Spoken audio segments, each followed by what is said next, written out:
Chapter 3: The 3D Consciousness and the Parts of the 3D Self. Many worlds do you live in and walk in and be in. Many versions of you show up for each of these worlds. There are masks to slip on and wear as needed, each world requiring something different in energy, tone, and response. Parts of you put it on, even as it wears you down more and more to be worn like this. You are like a quick change artist, perhaps shifting without consciousness into new outfits many times a day. All these different worlds leave you stretching over the gaps between who you really are and what those around you expect you to be. The form-fitting happens from parts of you that know so well how to do this and have become experts at conforming in this way. Part of you has become a camouflage creature, able to become just like any environment that you are in. You can become the color of the social scenery around you and blend right in with it. This was the order of the day to survive. This is 3D life that requires a heightened sense of self-preservation that is not about being yourself, yet about being like everyone else. You start to wake up from your sleepwalk. You start to see through each of these worlds. You visit the sets and the stages. You begin to recognize the props and costumes that you're required to wear. You feel where continual suffering is the badge of entry in and the energy needed to remain. You see the others that were once close to you start to fade from your interest and you from theirs. As they stay invested in these worlds and you begin to pull out. They may grab at you and you may go back in a push-pull and mixed feelings conflictual dance with many things learned on both sides. Sometimes you feel like a ghost walking once familiar and comforting hallways that can no longer provide you a place to be in solid form. Sometimes you feel like a bulldozer, purposefully collapsing these worlds and your place in them, clearing the way for the new. Sometimes you are a phoenix, rising from the ashes of all this fiery wreckage to be reborn without constraints or limits. Sometimes you are a little child, just sobbing in the corner as you wait for a parent to take your hand and show you the way home. There are no straight lines to follow or linear directional paths to navigate this shifting and sorting out of your worlds. Increasing love for yourself and with others and with the divine provides heart lines that you can use to navigate in the lost moments. The heart lines disappear at times too, as they are meant to, as these are the moments where your inner strength truly grows. You are free falling into the abyss of lost self-identity as the roles fall away, along with the attachments and the rules and expectations too. Yet you begin to trust more and more that you will land on the soft soil of your own soul's knowing and into the arms of the divine. You begin to find your home. you more often return to love, as this is the world that offers the most nourishment. And you start to remember how you will always return eventually to the love that you actually are. As already introduced, 3D consciousness has been prevailing and mainstream since the fall of Atlantis and Lemuria. It is a consciousness that has clear ideas, conditionings, and programming that apply to every area of our lives. These 3D conditionings can be very subtle or very obvious, depending on if you are able to separate from them or not. Those who are fused to 3D consciousness go along with it as being natural and familiar, just the way life is or the way the world works.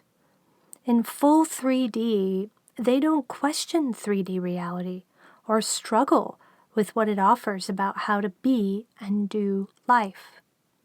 They are not aware of any other possibilities or realities than what is presented to them. In response to our experience of descension out of the Metasoul into 3D timelines, a 3D self version of you is formed that can fuse to 3D reality in this way. This 3D self is needed in order to survive the dualistic and dense reality of the 3D matrix. The 3D self is essentially a fragmented self because it cannot maintain a unified psyche and personality structure in such density.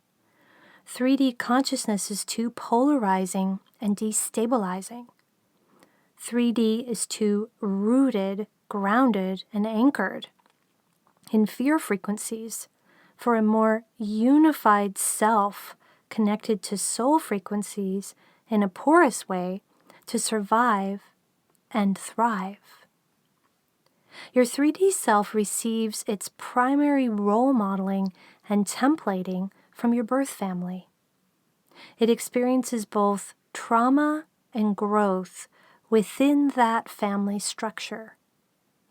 Even if there are soul family members within your birth family, which there probably are, you've most likely agreed to all blindly experience 3D reality and are not consciously connected to these deeper frequencies of soul resonance. Most birth families are the breeding ground of the 3D self, an original source point of most of its wounding and traumas, as they are meant to be. This does not make 3D-based birth families a bad thing, yet rather, they are an important and sacred aspect of the descension journey experience out of divine source unity consciousness into the necessary deeper and deeper degrees of separation. It is not only easier to conform to 3D reality for the 3D self, it is a survival mechanism. It is the frequency of your family and friends. It is the bandwidth signal they are all tuned into, and you naturally gravitate and vibrate there in order to get your basic needs met. 3D education and schooling reinforces this density and the realness of it. Your 3D self is required to learn this. These are the rules that it has had to follow. The literalness of it, the what you see is what you get blindness of it, the black and white judgments of it. It is a play out of duality, of that against this you have agreed to believe in until you no longer can and do. Your 3D self is essentially the version of yourself that you were prior to awakening to your soul consciousness. Your 3D self is often represented by your birth name, your geographic history, your race, your gender, and very often by your prevailing occupation or profession. Your 3D self has been living out your expected lifespan of 75 to 85 years, accepting with full awareness that someday you will die. Your 5 senses have digested much, taken in much, and absorbed much from the environments around you. Your culture has catered to your physical reality above all else. These are the things that have mattered, that take up space, and that get noticed. This is your 3D conditioning. This is what you have accepted as your level of consciousness when entering into your current body, even as it is a lesser frequency than your soul consciousness vibrates at. This slide into 3D density has been your higher self and soul's choice to undergo, and you voluntarily wear it like a suit to fit in with all the other souls who have chosen the same process. Conforming to this 3D dress code may feel like it is not optional. Rebellion may take a while in occurring to your 3D self. Some souls never do rebel or awaken in a particular lifetime. They just continue to vibrate at 3D frequency until their soul consciousness passes from their body again and returns to their Metasoul source to incarnate, fragment out again, and start the cycle of learning in the 3D timeline all over. All Metasoul aspects are given the choice to awaken out of the 3D experiment during one lifetime, yet it is their sovereign decision about whether they will or not. Some of them become so fused to 3D reality that they truly forget that they have this choice. In these cases, there are often good reasons to stay in the 3D density for learning and soul growth. The main aspect to understand of this process with compassion and without judgment is how your 3D self formed because it had to. The existence of it only reinforces the necessity of it. Rather than hunting down the 3D self's ego as bad or evil, we can feel how the 3D self developed a third-dimensional egoic structure as a means to survive. Egoic structures are not the limit and block on consciousness awakening that they have been made out to be in so many spiritualities, therapies, and non-dualistic offerings. The 3D self has kept the show running and life going on despite an incredible amount of difficulty and intense density compared to what your Metasoul source, frequencies, and soul are used to. Egoic consciousness is not bad as much as it can be limiting, depending on which frequency it is vibrating at and what it is anchored to that may be confining. It is actually the emotionally undigested traumas that your 3D self experiences from this life and other lifetimes that keeps your egoic consciousness anchored to lower frequencies and can make it truly challenging to move into awakened states of bliss and oneness on a consistent basis. Has the death and rebirth aspect of ascension been validated enough? The necessary process of letting go of the old, the dying, and the mourning that accompanies it. I feel this aspect of the process deeply in myself and in my 3D self, as I've experienced it so often over the years and lifetimes in my own Metasoul, and as connected to the universal soul divine source too. Rebirth cannot happen without death, as nature and Gaia show us and remind us. Just wanting the rebirth and the ascension without the necessary death process is to limit the infinite possibilities that true transmutational alchemy brings. So many souls and their 3D selves have needed to share with me that they definitely feel like their worlds are collapsing, their lives are changing so much, and it feels like they are dying. And I feel this with a deep compassion, just as the divine has offered to me so many times, not able to take the pain away, yet validating that yes, this is the process and you'll ultimately be okay. In a very significant way, your world is collapsing. The 3D world anyway, and the 3D self that is formed in so many fragmented aspects is letting go as well, unanchoring, and this feels hugely like dying as the energy transmutes to a higher frequency. What has previously been and felt alive, what has been known as a life, is going through death throes as the soul's higher frequencies come through, shine through, and rumble through.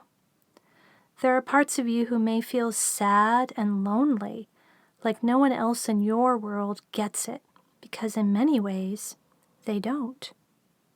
Those people so beloved to you in your 3D life are suddenly not able to resonate on the same ground as you.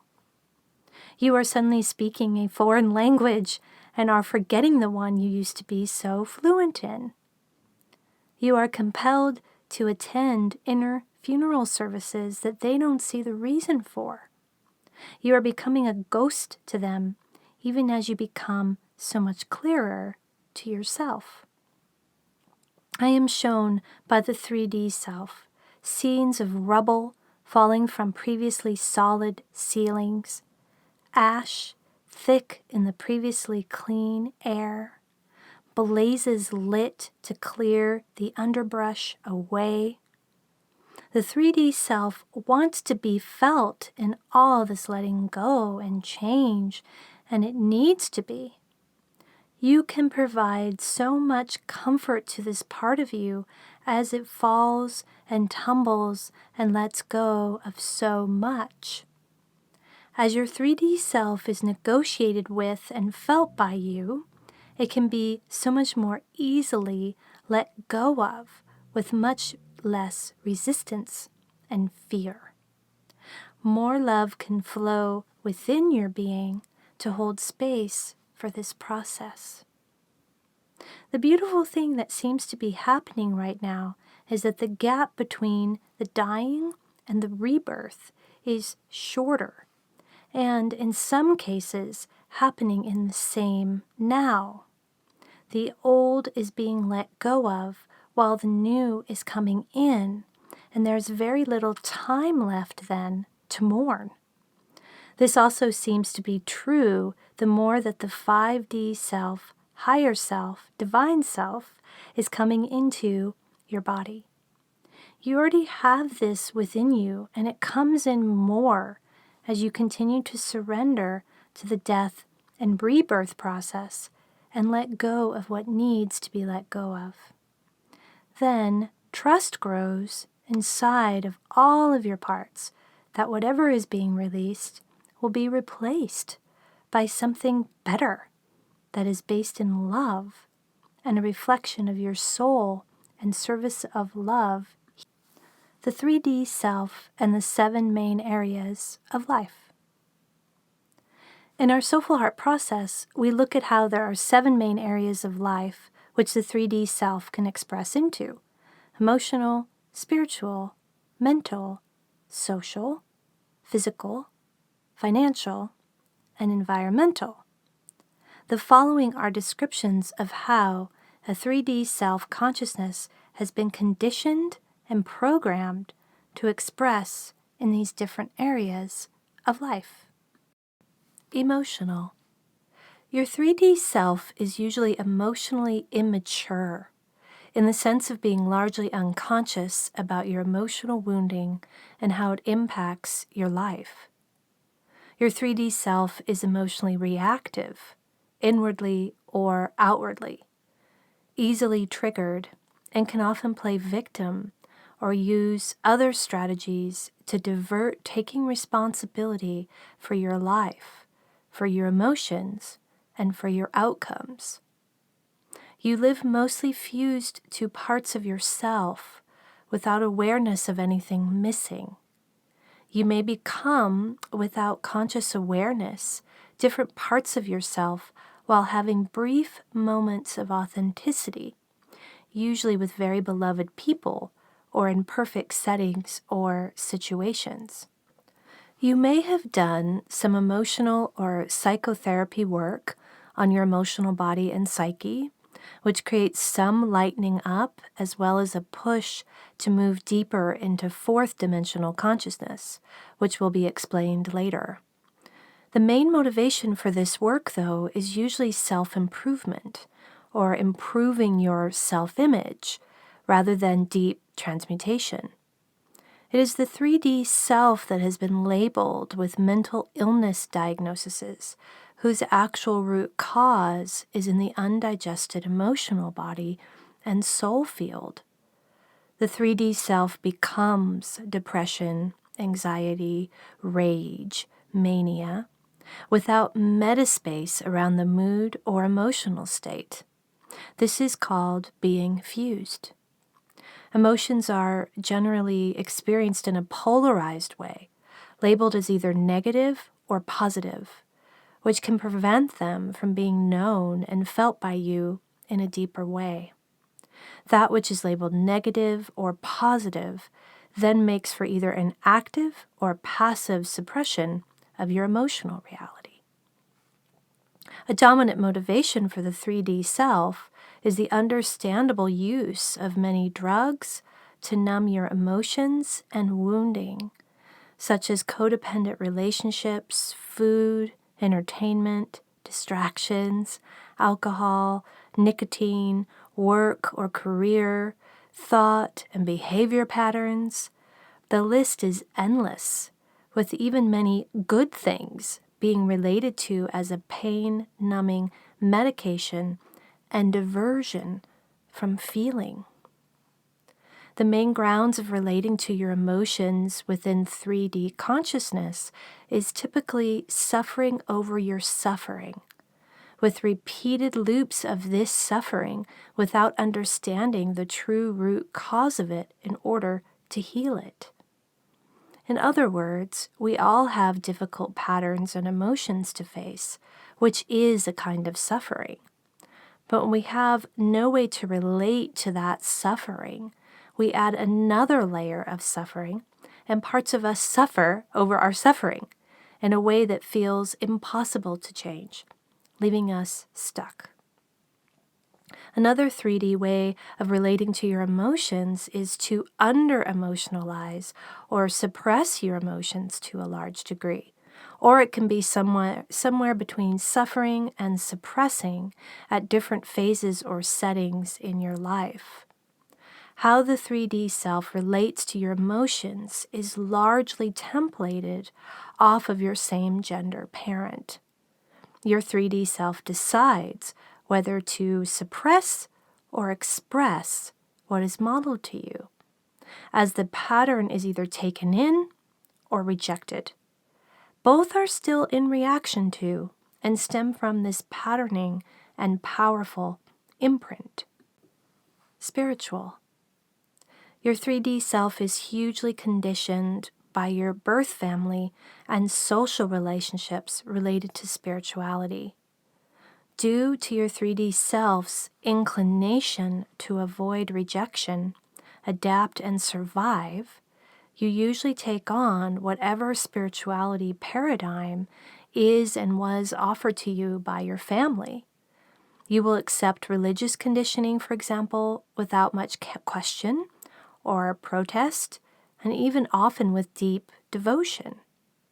Or your 3D self will take on a no God or no spirituality paradigm in a push-away kind of reaction to the family conditioning. The soul's frequencies are rare to come out, and when they do, this can activate the awakening of your 4D self. You may have some authentic felt connection to the divine or a spiritual practice, yet it is often seen as an outside authority and can be more superficial than deeply meaningful, and is more about getting social needs met. The veil is thicker, related to connection with your higher self and soul. You usually do not have access to awareness of other lives, or a sense of your soul purpose, or much expression of your soul gifts, although there are usually hints of these things in your life if looked at through this lens. Mental. Your 3D self is conditioned in a big way by the educational system that you engage with from a young age. The public educational system is focused on academic achievement and mental development. This overdevelops the left brain processing at the expense of the right brain, which is more about intuitive thinking. Thinking over feeling is usually the force of 3D educational symptoms.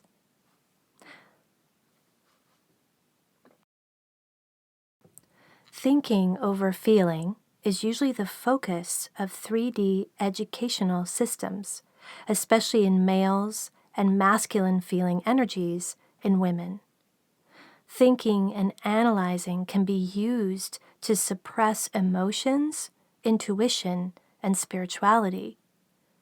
There can be a strong self-image and identity related to mental intelligence, which tries to cover over core unworthiness. Lack of feeling-based relationality often accompanies higher intelligence, as a more underlying core disconnect and lack of relationality with others remains unhealed. The mind often dominates your 3D self as you are fused to it and think it is what you are. You can feel like a slave to your thoughts, which tend to be polarized to either positive or negative most of the time. Most of your thoughts may lean towards negativity, depending on what your parental templating was, with efforts toward positive thinking as the solution. You may have a busy mind with cluttered thinking, inability to multitask, or its opposite, hypertasking, short attention spans, or inability to focus. Rationality can block intuitive thinking and creativity, with a high need to have things proven as real, especially by being presented with scientific data or facts from the experts. Ultimately, the 3D self isn't comfortable in deeply thinking for itself and assuming responsibility for its conditioning or deconditioning. It is not in possession of sufficient self-worth to withstand the rigors of going out on a limb and against the grain in this way. Social. Your 3D self receives your main conditioning related to the social area of life from your birth family culture and social experiences through your schooling. Your family conditioning runs particularly deep in this area, as it is the practice and formative ground for all of your relationality and impacts you hugely to the degree its influence is unconscious to you.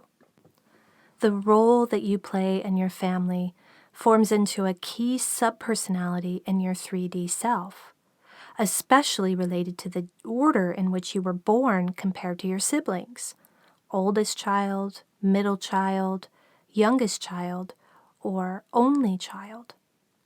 Your 3D self relationships with your siblings impacts the way that you relate with others. The relationship grounds tend to be codependent with subconscious agreements to love each other no matter what, and without any templating for healthy boundary setting with each other. 3D self romantic relationships are based in codependent frequencies rooted in fear, unworthiness, and disconnect from unfelt wounding rather than about transaction of healthy energies based in love. Physical. Your 3D self has been conditioned to believe that it is the physical body. The 5 senses are the main ways of filtering reality, and everything is related to in a physical way, with only the physical being validated as real. The 3D self is often disconnected from deeper embodiment and care of the body in terms of physical health and nutrition, due mostly to unfelt emotional congestion in the emotional body. This disconnection can lead to poor nutritional choices, lack of physical activity, suffering loops around weight and poor body image, and a sense of not being physically and sexually desirable. Sexual desire may be low or non-existent along with orgasmic capacity. Or conversely, sexuality can be highly energized, but only from a physical experience and often related to as a kind of drug. As a woman, your physical energy may be mostly masculine in expression. Your 3D self may also use food as a drug to numb painful emotions or as comfort food along with other comforts to soothe emotions such as nicotine for anxiety and alcohol for depression. You may also become obsessed with nutrition and can become hypervigilant about diet and exercise. The way you feel about your body is hugely influenced by family and social conditioning, especially linked to your same gender parent and the templating you received there. Your 3D self is conditioned to allopathic as opposed to homeopathic or mainstream medicine with an unwavering trust in pharmaceutical solutions. The 3D self is not conscious that it is the undigested traumas in your emotional body and Metasoul that draws the manifestation of disease, injuries, and illness. The 3D self is unable to see and feel dis-ease in the body simply as an invitation and call to return to self-love and self-care. The body is instead seen in mechanical terms as something broken that needs fixing. Financial. The conditioning that your 3D self receives around money is a materialistic, capitalistic worldview where accumulation of wealth is valued, often over all else. Money is seen as the primary motivation for work exchange. Emphasis is placed on finding a good career that pays well, and the educational system can support this conditioning as well. How your 3D self feels about money is connected to the templating, again, that you received from your birth family. High anxiety frequencies can connect to the perceived sense of lack or scarcity around money and money flow, even if, and all too often, especially if, it is abundant. Money subconsciously represents love to the 3D self. So the perception of abundance or scarcity is connected to the deeper emotional wounding of the 3D self. As a 3D self, you are likely to be doing a job or a career that you do not like or that pays the bills, but is not connected to your deeper soul passion. This decision usually connects back to unhealed unworthiness in the 3D emotional body. The 3D self is unable to relate to money in any way that doesn't heighten suffering and disconnect from self, others, and the divine. Environmental. It has been necessary for your 3D self to have certain denser frequencies in order to fit in and survive third-dimensional reality. These densities can lead to a screening out or filtering or numbing of the impact of the environment around you, or awareness about what is happening in the larger global environment. Your 3D self has learned to adapt in environments that may be toxic in different ways, or at least lower your vibrational frequency rather than raise it. You may be consciously suffering over or even dislike your current geography, yet are living with it somehow. The 3D self is less impacted and sensitive to sounds, smells, and energies in your environment, and less aware of how you impact others around you. You may have some intellectual awareness about what is happening within Gaia's environment and your personal impact on the earth, yet may not feel much motivation to change your lifestyle around it or advocate for change. You may feel connected to animals, yet may not be aware of the telepathic and visual communication that is possible with animals, or how sensitive they are to energy.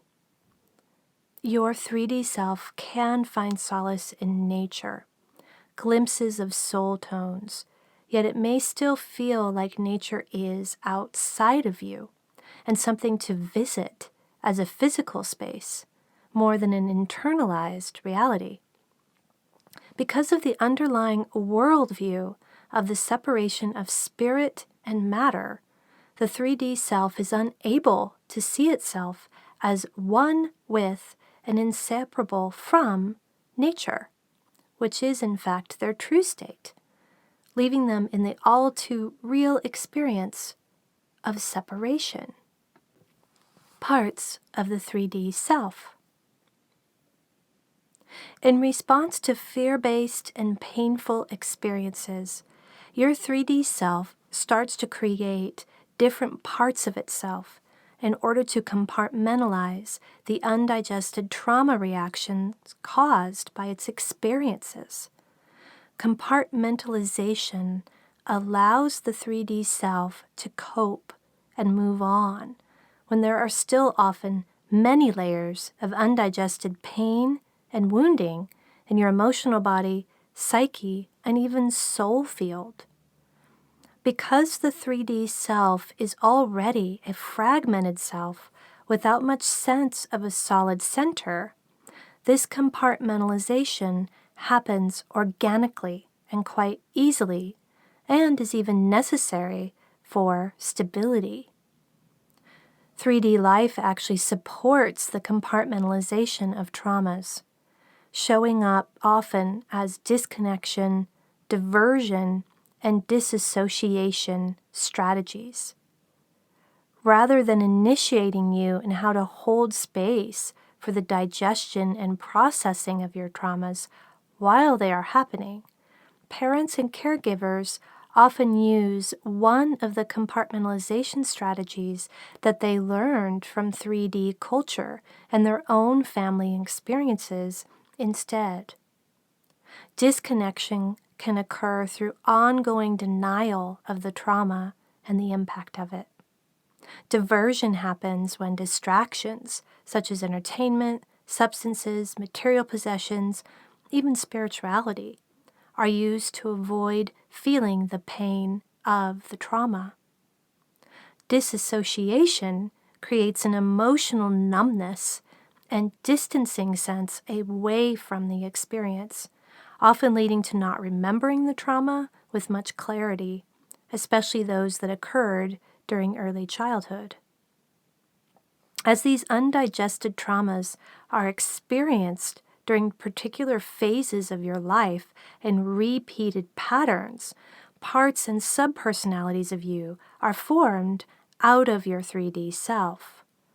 Similar to the fragmentation that happens out of the divine, and the Metasoul, these fragments are part of the whole, yet often are not aware of the original source of their origins or each other. These aspects of the 3D self eventually transmute and heal from fear-based energies to love-based ones and integrate into the growing 4D and 5D self. These parts of the self are often the lost ones, the ones called dark, the ones called crazy, the ones forgotten in the din and busyness of 3D life, the ones who don't know how to play the game or how to get ahead. These are the parts of us that are so sensitive that their hearts seem to burst and break with every injustice and abuse. These ones live inside of you. They take the form and shape of your inner teenager, your inner child, your inner punisher, your inner protector, your gatekeeper, aspects from other timelines and lifetimes too. They are beyond shape, age, and time. Their energies are often stuck in a looping pattern of trauma that never seems to end. They are beyond time in that the traumas are happening over and over, not in the past. They become these traumas and cannot seem to escape from the aftermath of them, no matter how much conscious work is done to heal from these situations. That is why so often you can feel a trailing edge emotional reactivity and wounding that still lingers, no matter how many spiritual awakenings and bliss, oneness, kundalini experiences you have. These parts of the 3D self are the ones that seem to hold the multi-layered and often multifaceted experience of being wounded in 3D life. Some of these parts are more expressive parts of the personality of your 3D self. Some of these parts are more buried and suppressed. These parts are put away in the psyche and subconscious until connected with in a conscious way.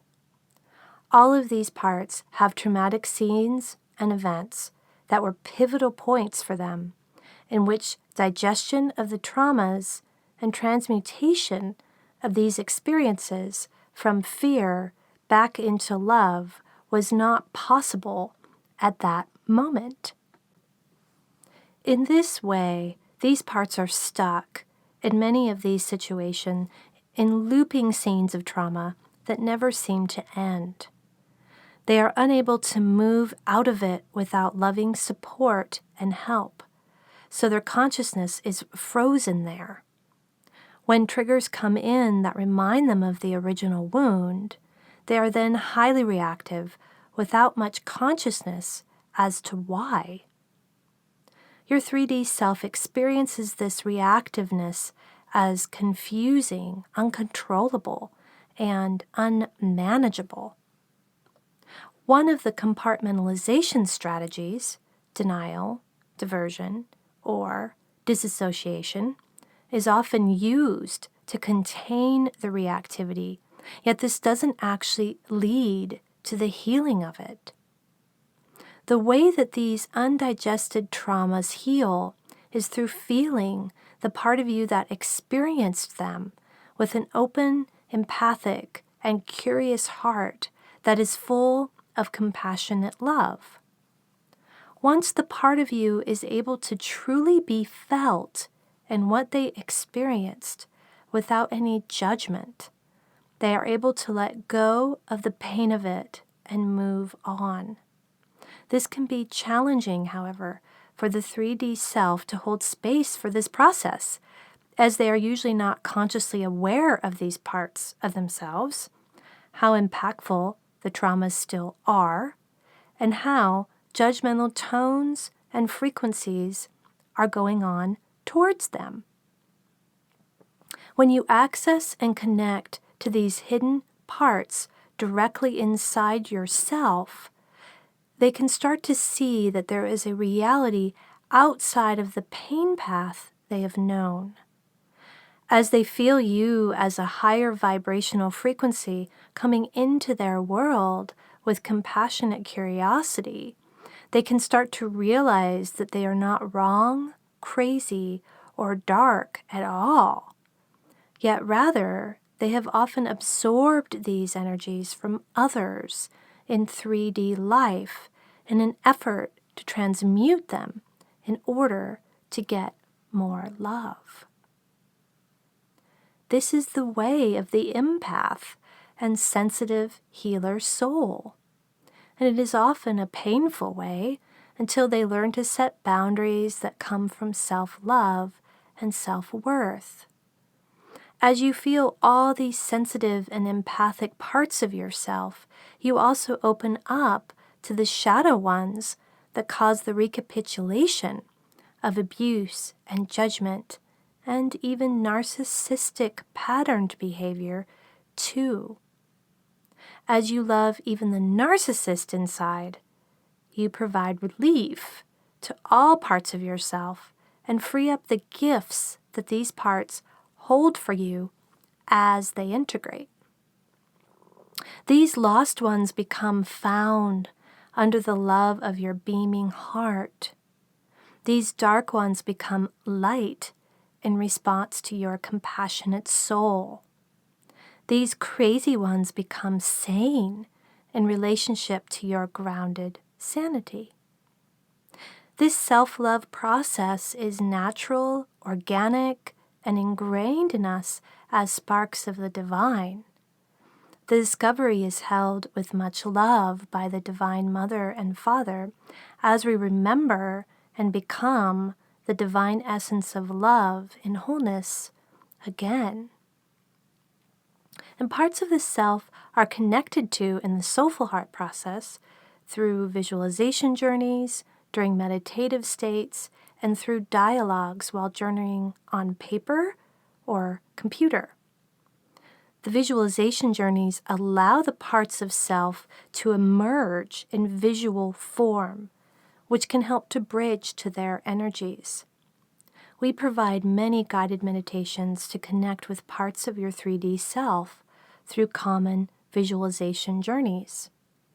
These are available on our Soulful Heart Experience YouTube channel.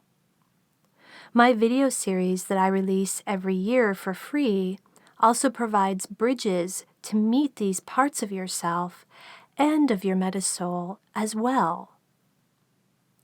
During one-on-one sessions with a Soulful Heart facilitator, you drop into the energy of the part of your 3D self that you are working with and connecting to.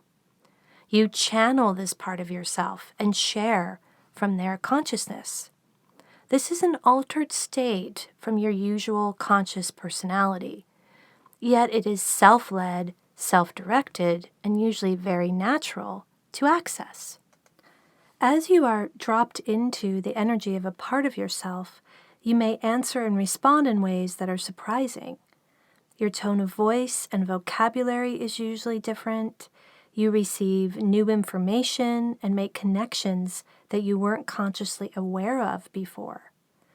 Through becoming this part of yourself and being witnessed and guided by a Soulful Heart facilitator, you were able to drop into a state of access that was previously subconscious and not available to you. You can then make conscious what had previously been unknown without the use of mind-altering drugs, deep hypnotic or trance states, etc.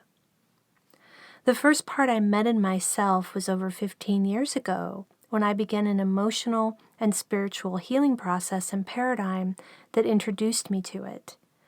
I was amazed at how viscerally I could feel my hurt part, whose name was Evie.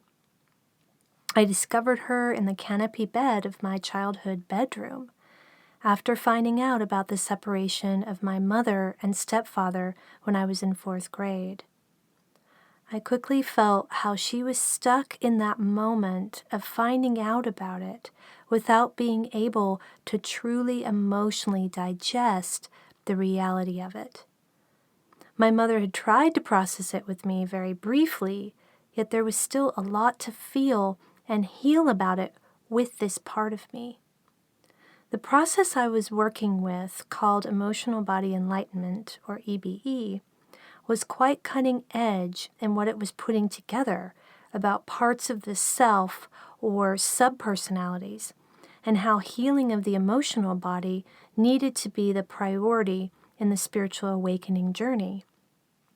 In the EBE work, you connected with the frequencies of emotions, for example, hurt, anxiety, depression, rage, rather than the full parts of self as we do in our soulful heart process.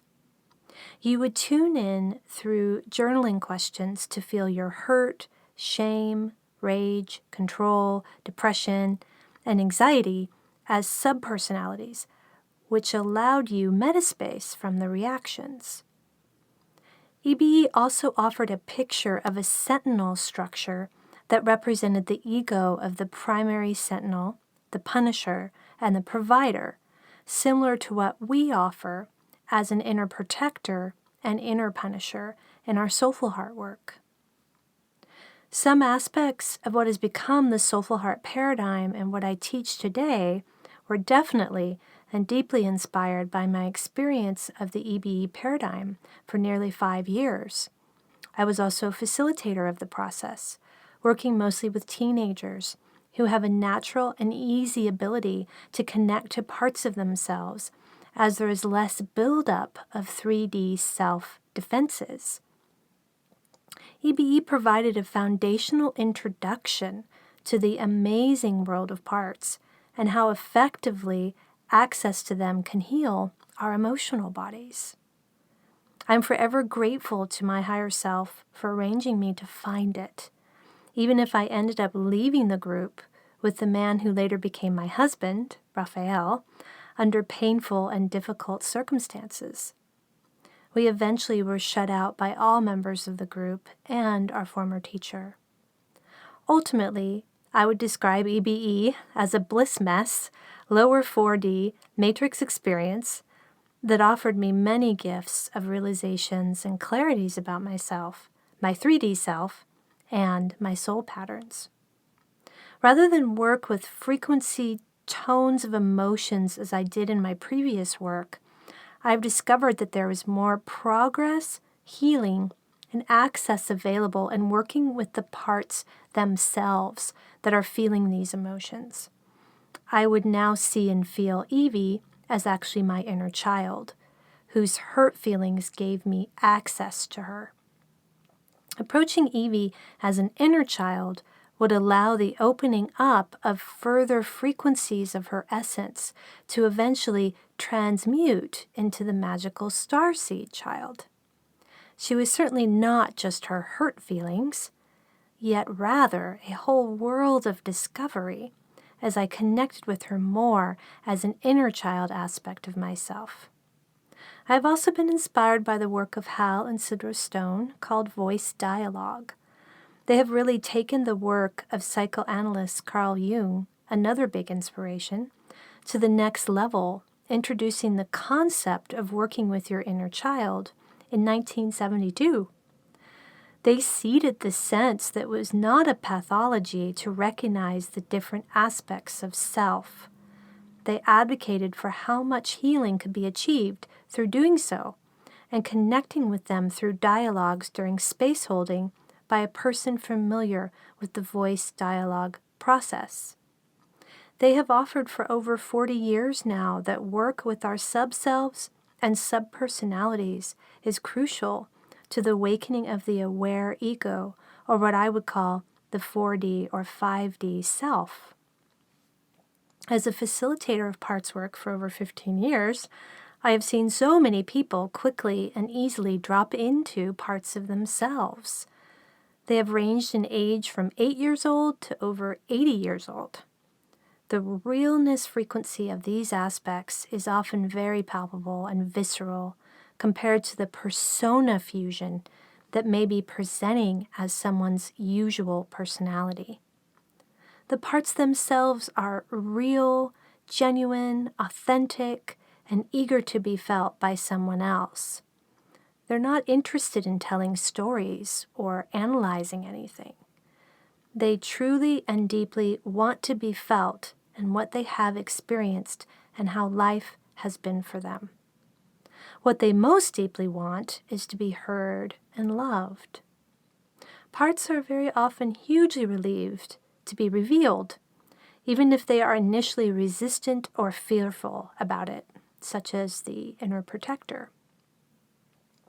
It assists the parts to come out if they are bridged to by a facilitator who has worked with and accessed the parts of themselves in a deep way previously and ongoingly.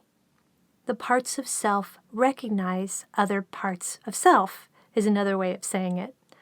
They can feel out if someone has genuinely done the deeper healing that happens when these parts of self are accessed and loved.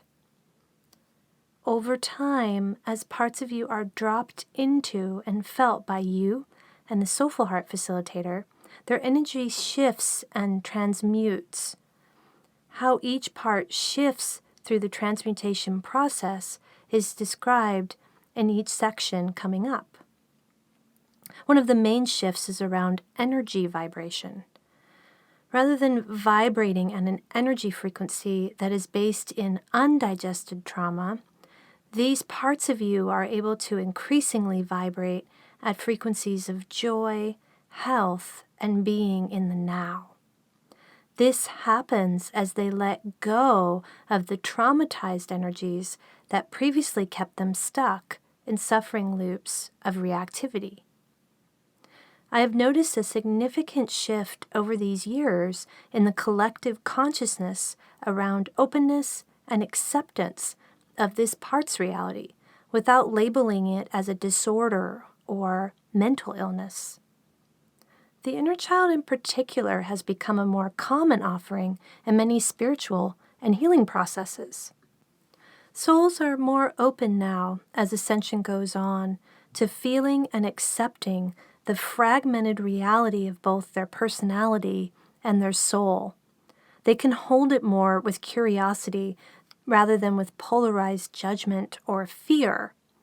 This has been a wonderful progression to witness and also to offer our work to a growing audience of people who are open to it. I truly and genuinely feel that parts work is the most effective way to heal deeper emotional traumas, transmute the 3D self-ego to higher frequency, and also receive the gifts of these parts as they transmute and integrate with love. Working with parts of yourself allows you to pull out of the soup of being a reactive I and actually understand and become deeply aware of the original source wound that is causing the reactions. And it is just such an endearing and enchanting journey along the way, offering the biggest gifts of all, increasing sense of unwavering self-love, self-worth, and your own innate goodness. The main 3D self parts that I have seen, felt, and connected with inside of myself and many other people through our Soulful Heart healing process are the inner protector, the inner punisher, the inner mother, the inner father, the inner child, and the inner teenager. Here is more about each of the parts of the 3D self that you can begin to start recognizing in yourself with love and curiosity. The inner protector. The inner protector is the energy inside of you that is loyal and vigilant. It is attentive and often anxious, compulsively on the lookout for any threats or sources of potential harm. It is acutely alert and constantly cautious, with eyes open and peeled toward the horizons of your world to find any potential enemies or threats. The inner protector is a masculine energy and often appears in a masculine form, as a knight, warrior, or other armored guardian. Protectors can also show themselves as mythical animals such as dragons, centaurs, or phoenixes. I will refer to the inner protector as a he from now on, even though sometimes they come in a feminine form. The energy of the inner protector is always masculine, though, no matter what outer form they choose to express in. The inner protector usually has some kind of a weapon. They may use this weapon as a deterrent to those who would harm them, and also to actually do harm if it is absolutely necessary for self-defense. This weapon can appear in a physical form during a meditation visit with them, as a sword, knife, or wand. Or it can be more subtle, related to using energies in certain ways as a weapon. The inner protector may also have an invisibility cloak that he can use when needed to make himself or other parts of you invisible.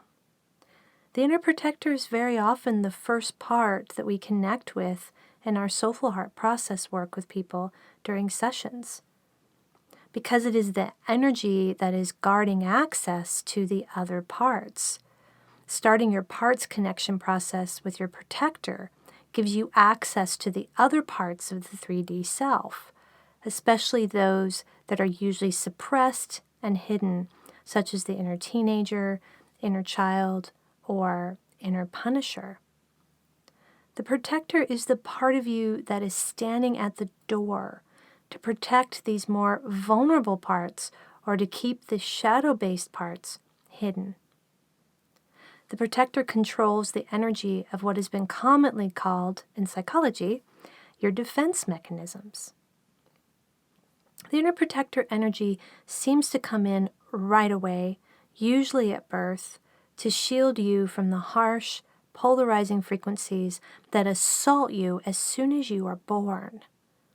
Your inner protector forms into a very necessary suit of armor to guard you in 3D life that serves to protect your porous energy field and physical body.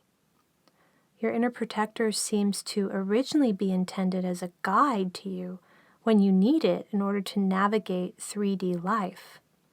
It is one of the expressions of your Metasoul's gatekeeper that can interface with your reality, which I'll be offering more about soon. The inner protector was meant to be more like a guardian angel energy rather than anything restrictive or limiting.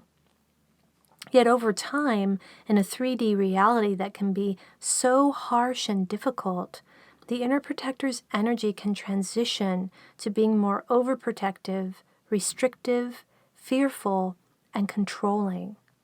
And as you experience more wounds and traumas that are drawn to these unhealed wounds, your protector becomes more locked into its role as a guard to keep you from experiencing more hurts, if possible. Layers of defensiveness can build up around him, and especially over your heart space or fourth chakra area. In this state of 3D fusion, your inner protector is disconnected from his more porous soul expression as the gatekeeper of your Metasoul. In this version of himself, a thick fog is created around him related to remembering other lifetimes and timelines. He also cannot provide much of a bridge or channel to divine source or your higher dimensional Metasoul aspects, as he is so fixated on 3D reality and your current timeline experiences. People who are fused to 3D consciousness and not choosing to undergo the process of awakening often have a very dense feeling inner protector who is simply living the person's life as them. Their guardedness and defensiveness are obvious to those around them. You may know people like this in your life and even have birth family members, friends, and mates who are more like this.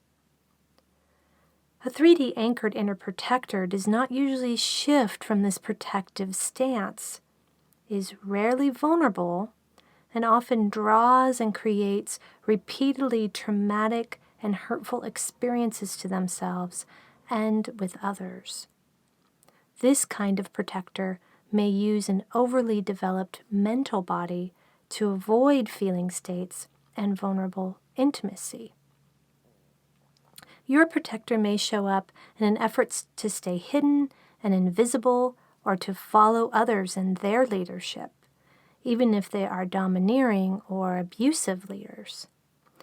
This strategy of remaining hidden is often in order to avoid drawing attention to you that could be harmful, especially related to the expression of soul gifts that your Metasoul was persecuted for in other lifetimes.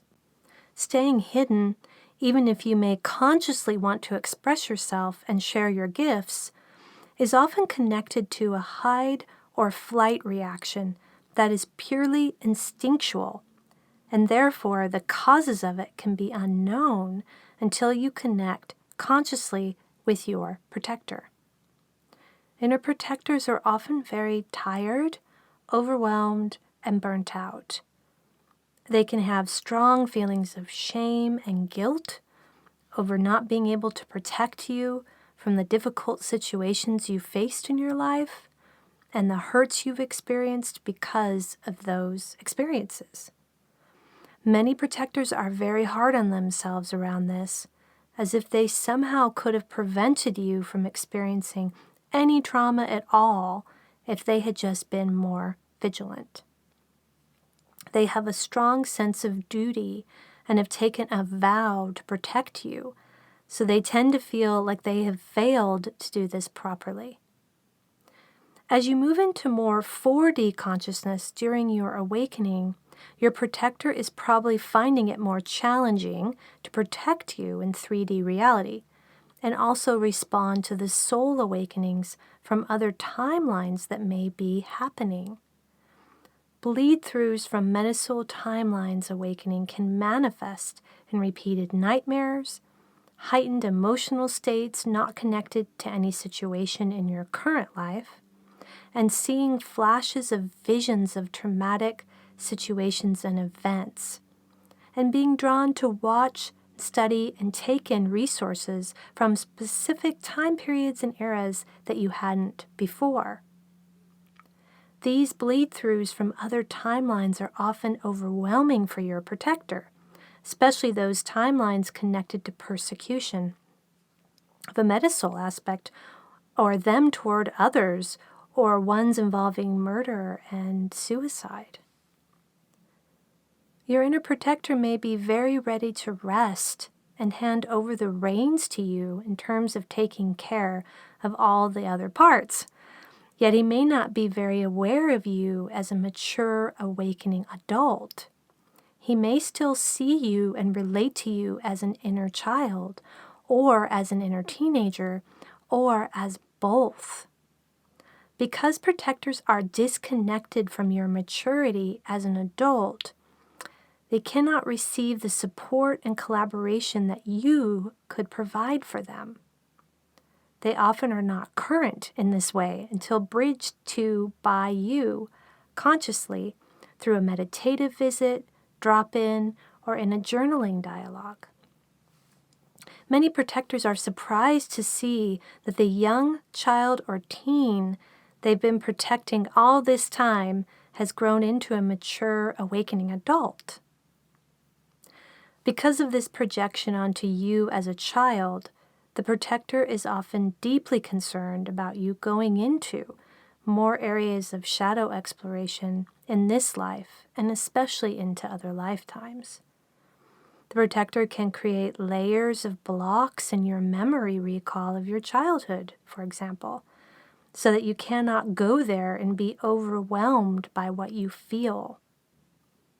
Inability to remember much about your childhood, for example, is not actually a matter of memory of the mind, yet rather the inner protector creating an energetic block to you, connecting with the energies of the parts of you that may be stuck there in suffering. It's often the protector that can keep you in loops of believing that you don't know, or are confused or lost or can't remember. These are all signs of an overly vigilant protector that hasn't been bridged to and negotiated with. Negotiation with your inner protector in a conscious way allows them to start to trust and let go of control. They can then open up more to their gatekeeper essence, providing pathways of access for you to connect with this life and other lifetime memories, traumas, and energies. Conscious connection with your inner protector allows a whole new level of negotiation around life changes, choice points, inner and outer shifts, emotional reactivity, and much more. Being able to associate specific energies and certain reactions with your protector provides a metaspace to where there was previously a fusion with them. You're then able to track and be aware of their defensive reactions, feeling when and why they are occurring. Conscious connection with their energy allows you, as a growing 5D self, to hold the space for your own process and increasingly respond to parts of you in a loving, generous, mature, and open way. Your protector has opinions on all areas of your life and often important knowledge that can help you. He can become an important advisor and guide to you in situations where that is needed. Becoming a more empowered masculine energy, your protector is able to help you set healthy boundaries with others rather than repeat patterns of being abused and traumatized. They can help you to prioritize and focus on what matters most to your soul's purpose and provide momentum for taking action toward the manifestation of this purpose. Every inner protector I have met in sessions with people and in my own personal work has had a loyal, truthful, and ultimately admirable energy. They often have a competent, empowered, and powerful energy in their capacity that is often not expressed in the person's life consciously. They can be guarded, of course, as it has been a necessity for them to protect you in 3D life. Yet when offered a loving and compassionate bridge in which they are seen by someone, and especially by you, they drop their guard down quite quickly and open up. They are so often tired and ready to rest, eager to feel that there is a new way to do and be in life. And I am always amazed at how much the protector changes and shifts through conscious and regular connection with them.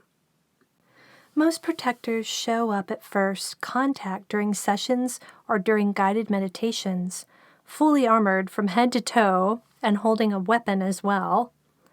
Or they come forward as a formless wave of energy that needs to be invited to move into a form that you can connect with.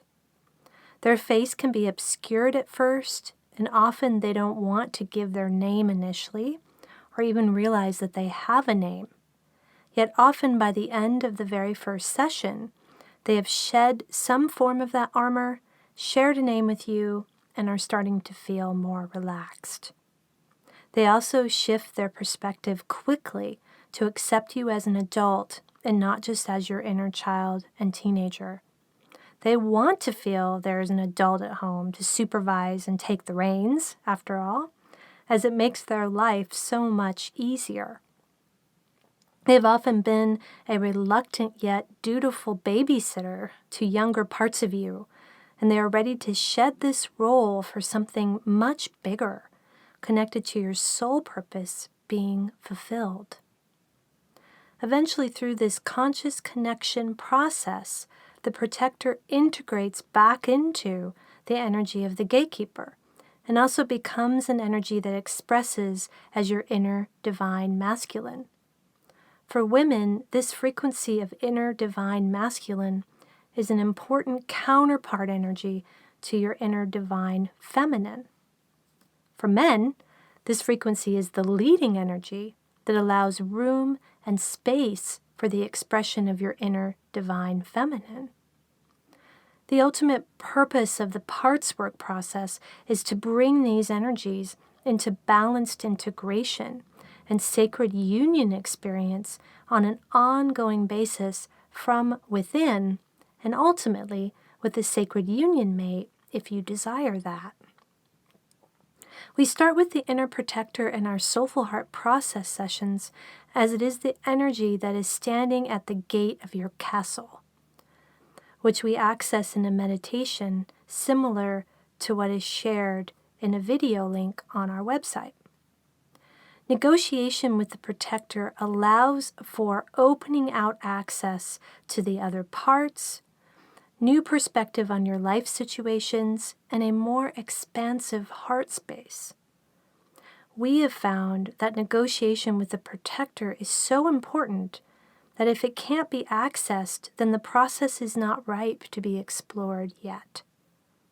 Your protector holds and protects your sovereignty, so respecting them allows the process to be in alignment with your highest and best good at all times. Also, the inner protector provides a kind of safety valve for your process. They won't allow the deep diving that the process can take you into to go to a place that is dangerous or harmful for you. I have learned to really trust the protector around the rate and pace of someone's process. For those who've experienced invasive harm in other healing modalities or spiritual practices, working with the inner protector allows the experience of harm to be minimized, as they can consciously object to anything they don't feel comfortable with or have concerns about. Very often in many healing modalities, the protector is bypassed by other parts of us who may have less discernment and caution. Coming into a balanced negotiation with all parts of us allows for healthy risk-taking and diving into necessary waters, yet in a way that is supported by the protector. If the protectors are consciously connected to around the process, they actually become a key aspect of integration and acceptance of the transmutation that can come from it. Healing processes that do not work with or recognize the inner protector are bypassing our natural and very necessary defense mechanisms, which precludes healthy boundary development. This is very often why the results from them may not be long-lasting or truly transmutational in a lasting way, as the protector has been blocking the deeper healing from happening or going in. It sometimes is very simply that the protector couldn't trust the practitioner or healer more fully because they didn't have access to their own protector and other parts of themselves. You invite your inner protector to become your ally as you explore the deeper terrains of the parts of yourself. Rather than working around their fears and concerns, you ask them to share with you what they are concerned about as you go deeper into your emotional and spiritual healing. Very often, they know things that you do not know consciously yet, as they are connected beyond the veil. Once turned around to be in collaboration with you, they very often want to help you make difficult life changes that are perhaps overdue to happen.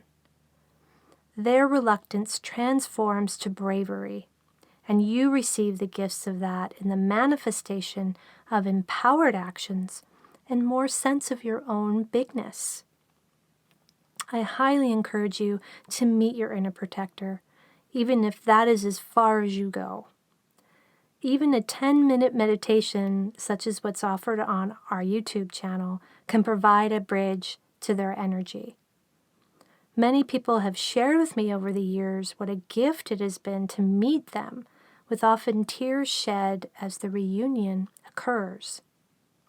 You may need to do the meditation a few times to see and feel them, especially if you're not used to engaging in creative visualization meditations.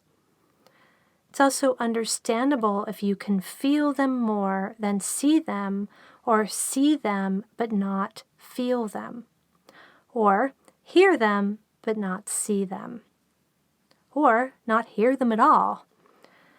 This is just a reflection of how accessible your clair abilities are when being used for your own process, which is another area that connecting with the inner protector can help to open up.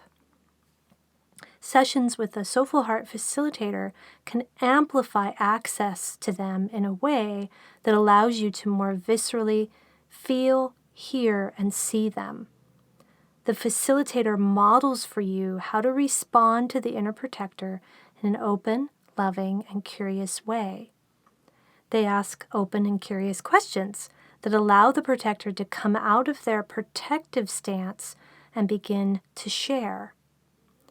The facilitator can also help through a combination of developed intuition and ability to feel parts through their own process work to identify what the next steps are in connecting with the inner protector and provide follow-up processes to assist in deeper openings.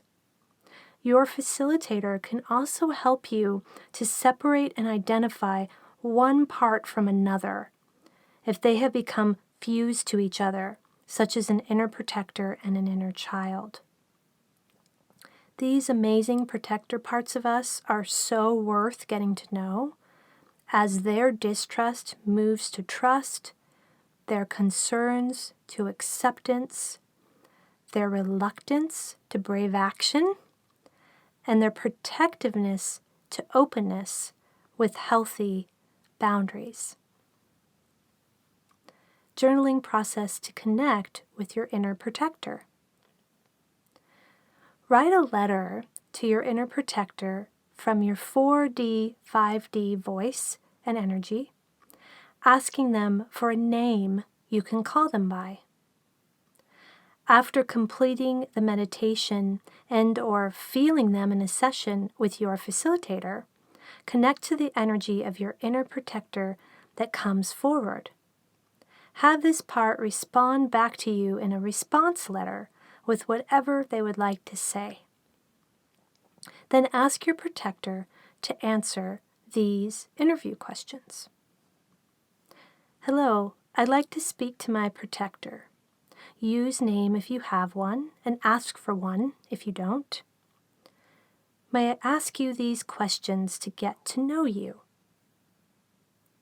Wait for a response. If yes, proceed.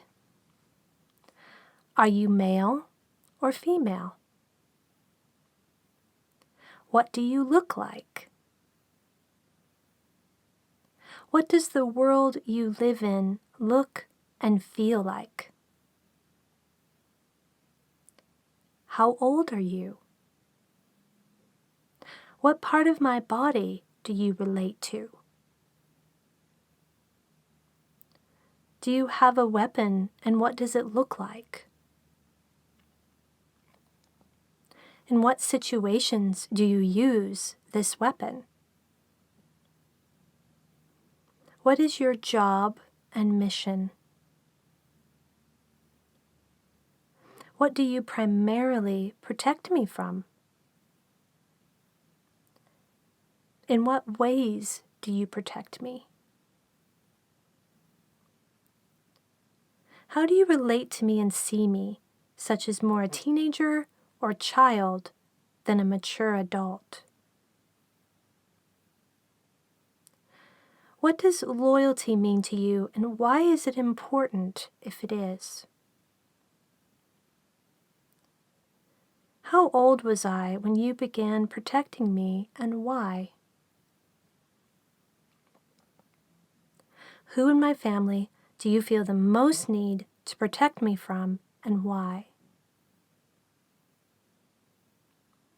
Who in my life do you feel the most need to protect me from, and why? Who in my family do you feel the most safe and comfortable around, and why? Who in my life do you feel the most safe and comfortable around, and why? What are your concerns if I become more intimate with others, including current romantic partner or future partner?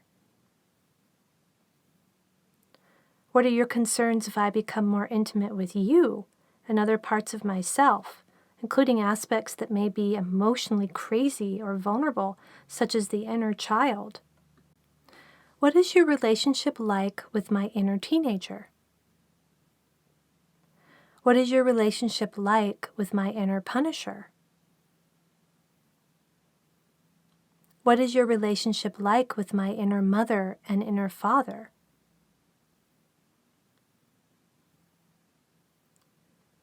What are your concerns if I become more intimate with the divine and God? What are some of your desires for me and my life? What do you feel my service of love, soul purpose, mission is in this life? How do you help me achieve this mission? How do you hinder or limit me from achieving this mission, and why? Thank you for talking with me. I'd like to speak with you again sometime and ask you some other questions. Would that be okay with you? The inner child.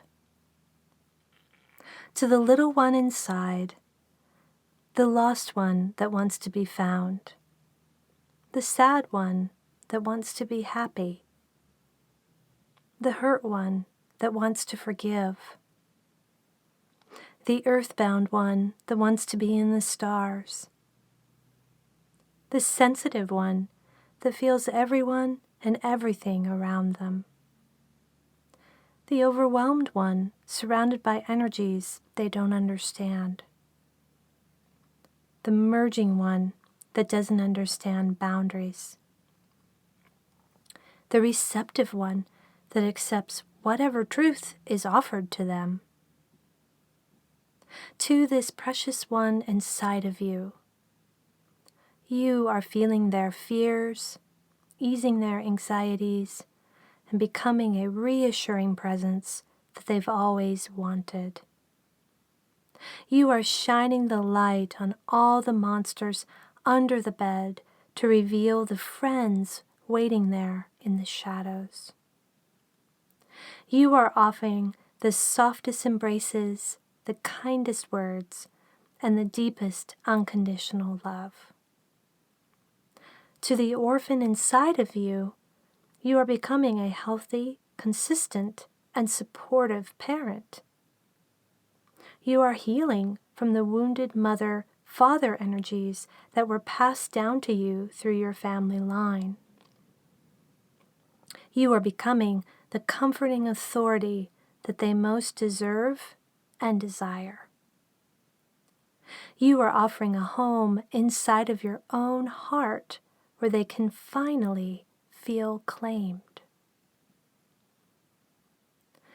Your inner child initially holds the energy of your wounded daughter or son, the part most impacted by your relationship with your parents and your childhood wounding. It often holds the wounded tones of hurt, shame, and anxiety. However, your inner child is not just the woundedness, shyness, hurt, and shame that they so often feel. These are the emotional energies this part of you has experienced in 3D life from traumatic experiences that didn't get digested when they needed to be in the moment that the trauma occurred.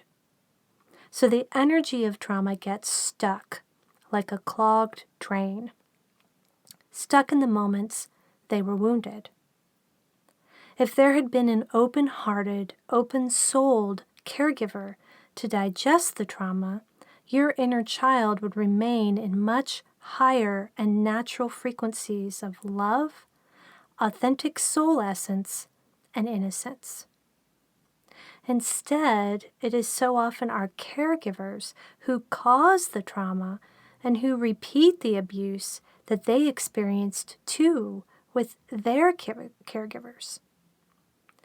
They are innocent in this in a way, as they don't know any other way to be, especially if their caregivers and parents have not awakened their soul frequencies to realize the patterns and choices they have lived in. It is a cycle of undigested trauma passed down like a legacy of woundedness through generational birth family lines that often has very little consciousness around the harm and abuse that is occurring.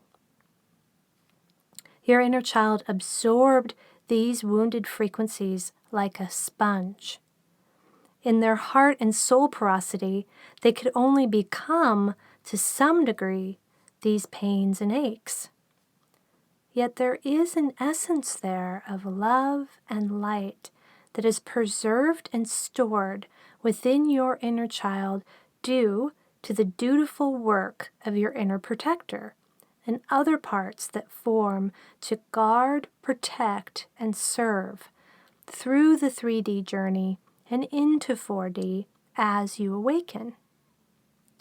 During sessions, I have so often been reminded of the actual, magical essence potential of the inner child. For example, in a recent session, instead of finding a hurt and wounded energy, my facilitant discovered her inner child as a magical being of alchemy, able to transmute the dark corners of her essence into love again.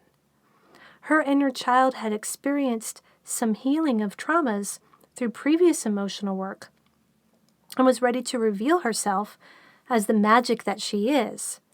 She just needed a bridge to her energy in order to show her true colors again. Also, we were connecting consciously with her protector in the session, who came along with us on this journey to connect with her inner child. This allowed the protector to be negotiated with and not block the love from coming through, which can often happen in inner child work if the protector is not consciously recognized and acknowledged.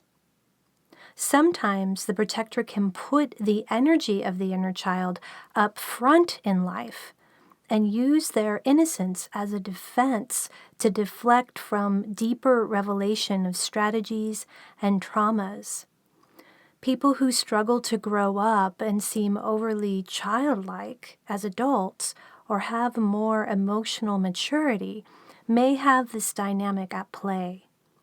The inner child itself becomes a form of defense and protection, which is challenging because they are not as equipped to handle the intense energies of 3D life. The protector's filter of the inner child can also be that they need fierce guarding and that they are helpless. This projection of helplessness onto the inner child keeps them in a place of feeling that way, often reinforced by parental energies that belittled and abused them.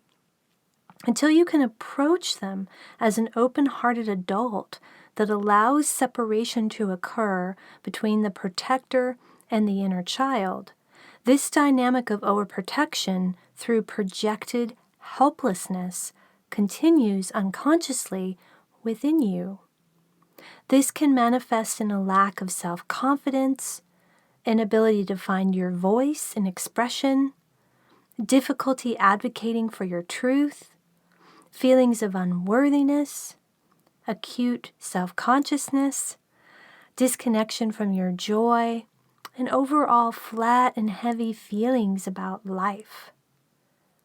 Much of the suffering loops that occur through inner punishment judgment and the corresponding shame reaction are unhealed frequencies between the protector and inner punisher and the inner child.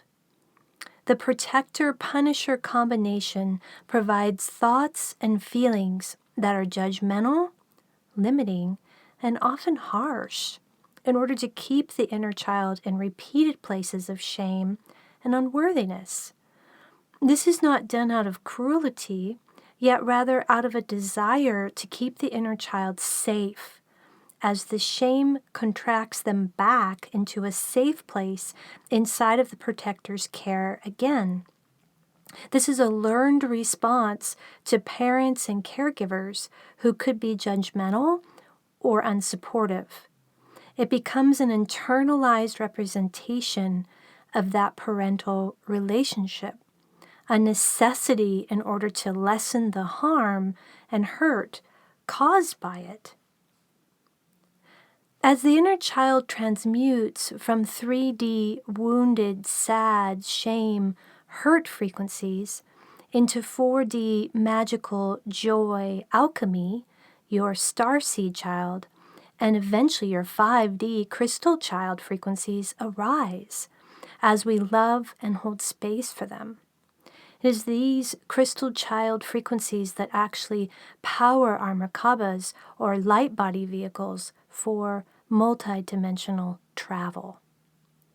The crystal child frequencies in us allow for the necessary fuel of curiosity and reverence to power our Merkabas into the multidimensional realms that we most need to go in order to reactivate our DNA, connect to our galactic family, and heal and integrate our soul fragments in other lifetimes. Connecting with your inner child links very directly with your ascension and awakening process. It is a key aspect of the process. Trying to avoid or divert or bypass from healing the inner child doesn't seem to work very well and shows up in other ways, such as abuse patterns in relationships, ongoing suffering, body disease and illness, and caps and blocks in ascension. As your inner child heals, it becomes the frequencies of magical experiences, whimsy, fun-lovingness, joyfulness, being in the moment, connection with animals and nature, and imaginative play. Your inner child is a crucial energy to come up along with you on your journey. Inviting them into your heart space, you open up to discover the rich and vast rewards of this integration. There are so many gifts freed up as you integrate these energies back into your being again and realize that all of what you experienced as a child, no matter how painful or traumatic, can actually be transmuted back into love again if you respond to it with love. Journaling process to connect with your inner child. Write a letter to your inner child from your 4D or 5D voice and energy, asking them for a name you can call them. After completing the meditations that are offered on our YouTube channel, and or after feeling them in a session with your facilitator, connect to the energy of your inner child that comes forward. Have this part respond back to you with whatever they would like to say. Next, have your inner child answer these interview questions. Hello, may I ask you these questions to get to know you? Wait for a response. If yes, proceed. What does the world you live in look and feel like? How old are you? What scene from childhood do you most relate to? What scene from childhood causes the most pain for you? What scene from childhood brings up the most joy for you? What part of the body do you relate to? How do you feel about my mother? How do you feel about my father? How do you feel about the relationship between my parents? How do you feel about my current or most recent romantic partner? What is your fantasy world like? Who do you like the most in your life and why? Who do you like the least in your life and why? What is your relationship like with my inner protector? What is your relationship like with my inner punisher? What is your relationship like with my inner mother and father? What is your relationship like with my inner teenager? What is your favorite food? What is your favorite kind of music and song, and why? What is your favorite activity? What are you afraid of? What is your biggest desire? And what is your biggest despair over? How do you feel about God and the divine? How do you feel about Mother Mary or Divine Mother? When you are feeling bad, how do you cope with it? When you are feeling scared, what makes you feel safer? What do you do when you feel lonely?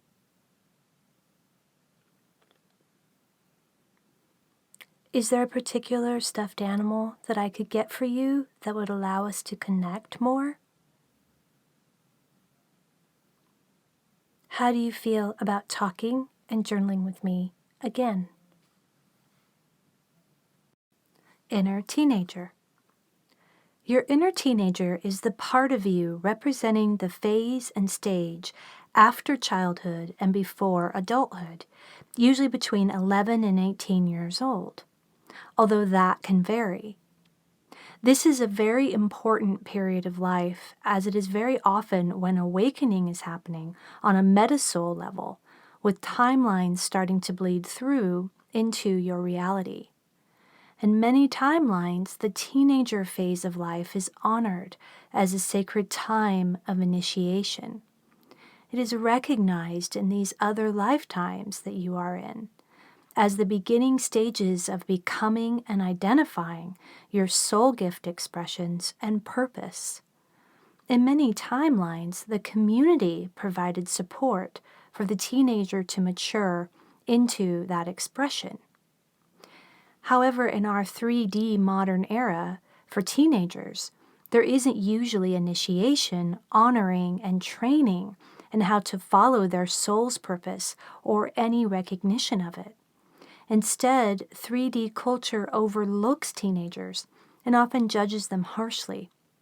Instead of receiving initiation in all areas of life around relationships, sexuality, spirituality, and passion purpose, your inner teenager received, most likely, invalidation in all of these areas.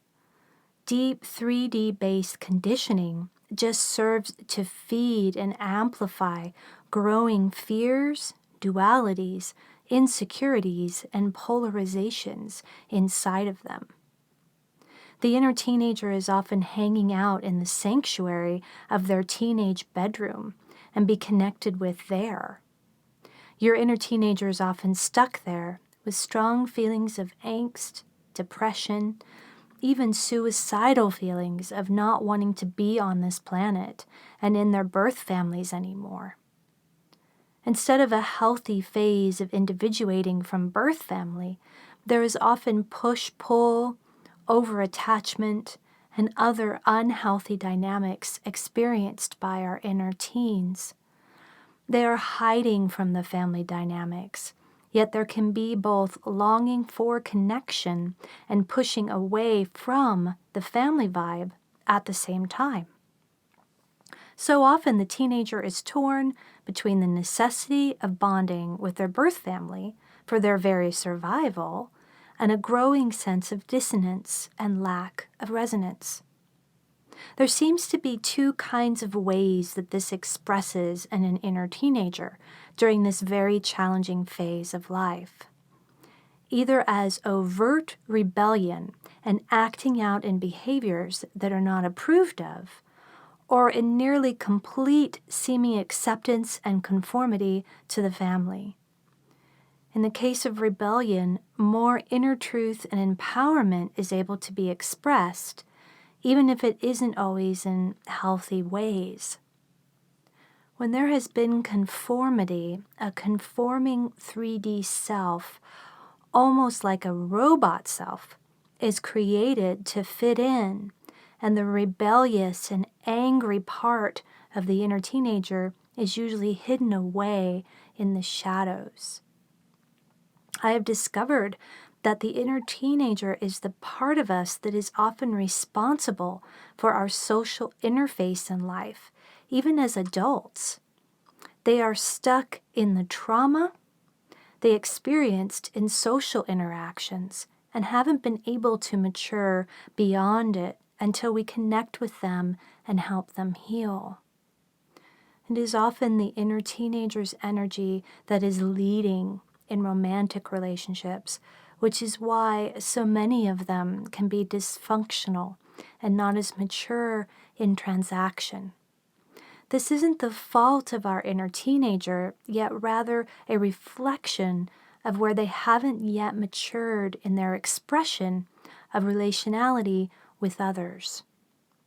So much intense rage, depression, and anxiety can be bleeding through from other lifetimes and timelines into your inner teenager's reality. Your soul is starting to awaken, and there's more coming through. The veil may be thinner during this time, and there is not as much protection being provided by the inner protector to keep it out. Later on in adulthood, the inner protector and the gatekeeper are able to create a stronger veil around your 3D self using layers of densities from undigested traumas. The inner teenager is being flooded with frequencies that they cannot understand or digest, which are just amplified by difficulties in relationships, in school, with their body image, feelings of being the black sheep, not fitting in, not belonging, and being abandoned are increasing during this time, as well as they wake up to the dissonance in their soul to 3D conditioning. Galactic frequencies can be intensified during this teenage phase as well, with visits often happening with star family without conscious awareness. Many star seeds serve as ambassadors to help other younger star seeds during visits with star family.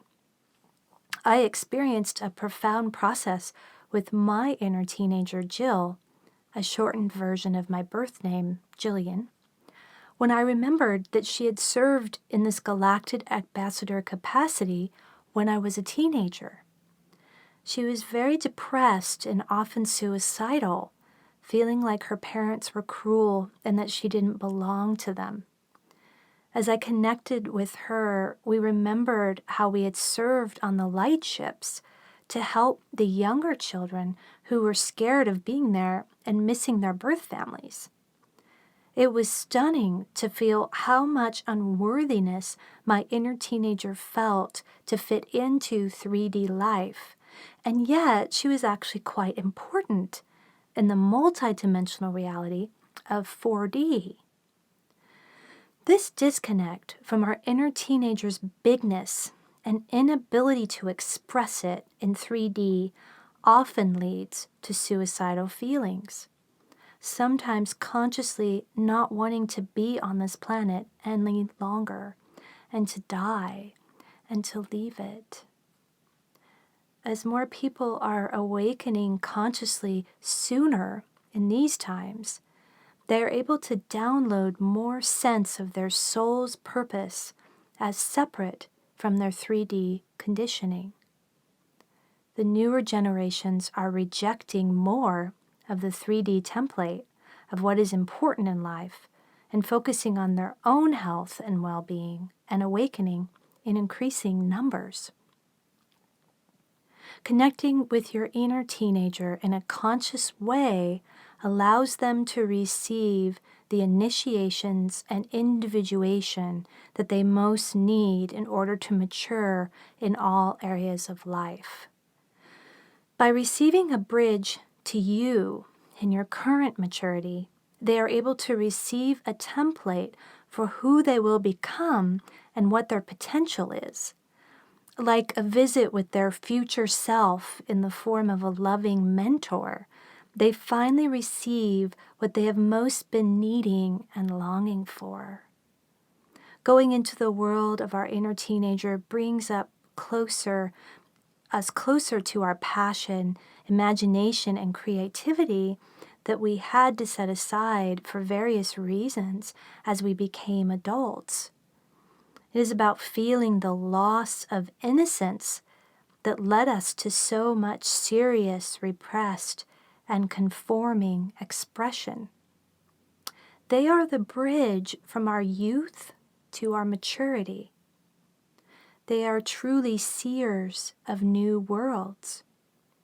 Healing our inner teenager brings a new vision of life that has technicolor radness and infinite vision.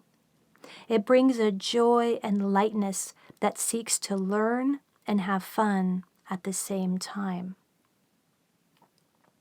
Journaling process to connect with your inner teenager. Write a letter to your inner teenager from your 4D, 5D voice and energy, asking them for a name you can call them by. After completing the meditation to meet your inner teenager, and or after feeling them in a session with your facilitator, connect to the energy of your inner teenager that comes forward. Have this part respond back to you in a response letter with whatever they would like to say. Then ask your inner teenager to answer these interview questions. Hello, may I ask you these questions to get to know you? Wait for a response. If yes, proceed. What does the world you live in look and feel like? How old are you? What scene from teenagerhood do you most relate to? What scene from teenagerhood causes the most pain for you? What scene from teenagerhood brings up the most joy for you? What part of the body do you relate to? How do you feel about your mother? How do you feel about your father? How do you feel about the relationship between your parents? How do you feel about your current or most recent romantic partner or one from the past? What is your fantasy romance like? How do you feel about sex and your sexuality?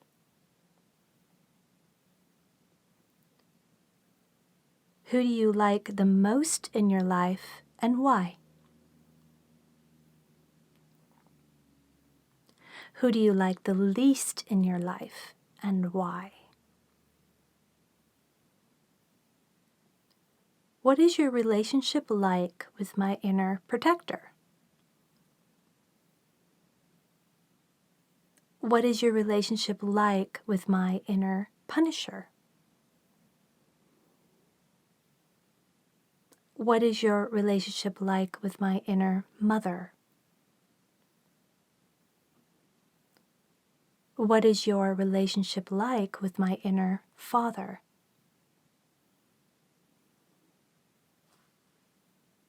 What is your favorite food? What is your favorite kind of music or song and why?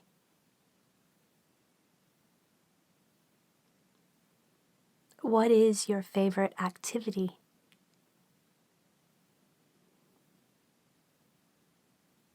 What are you afraid of?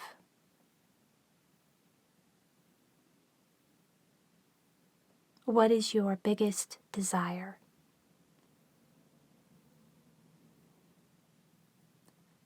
What is your biggest despair over?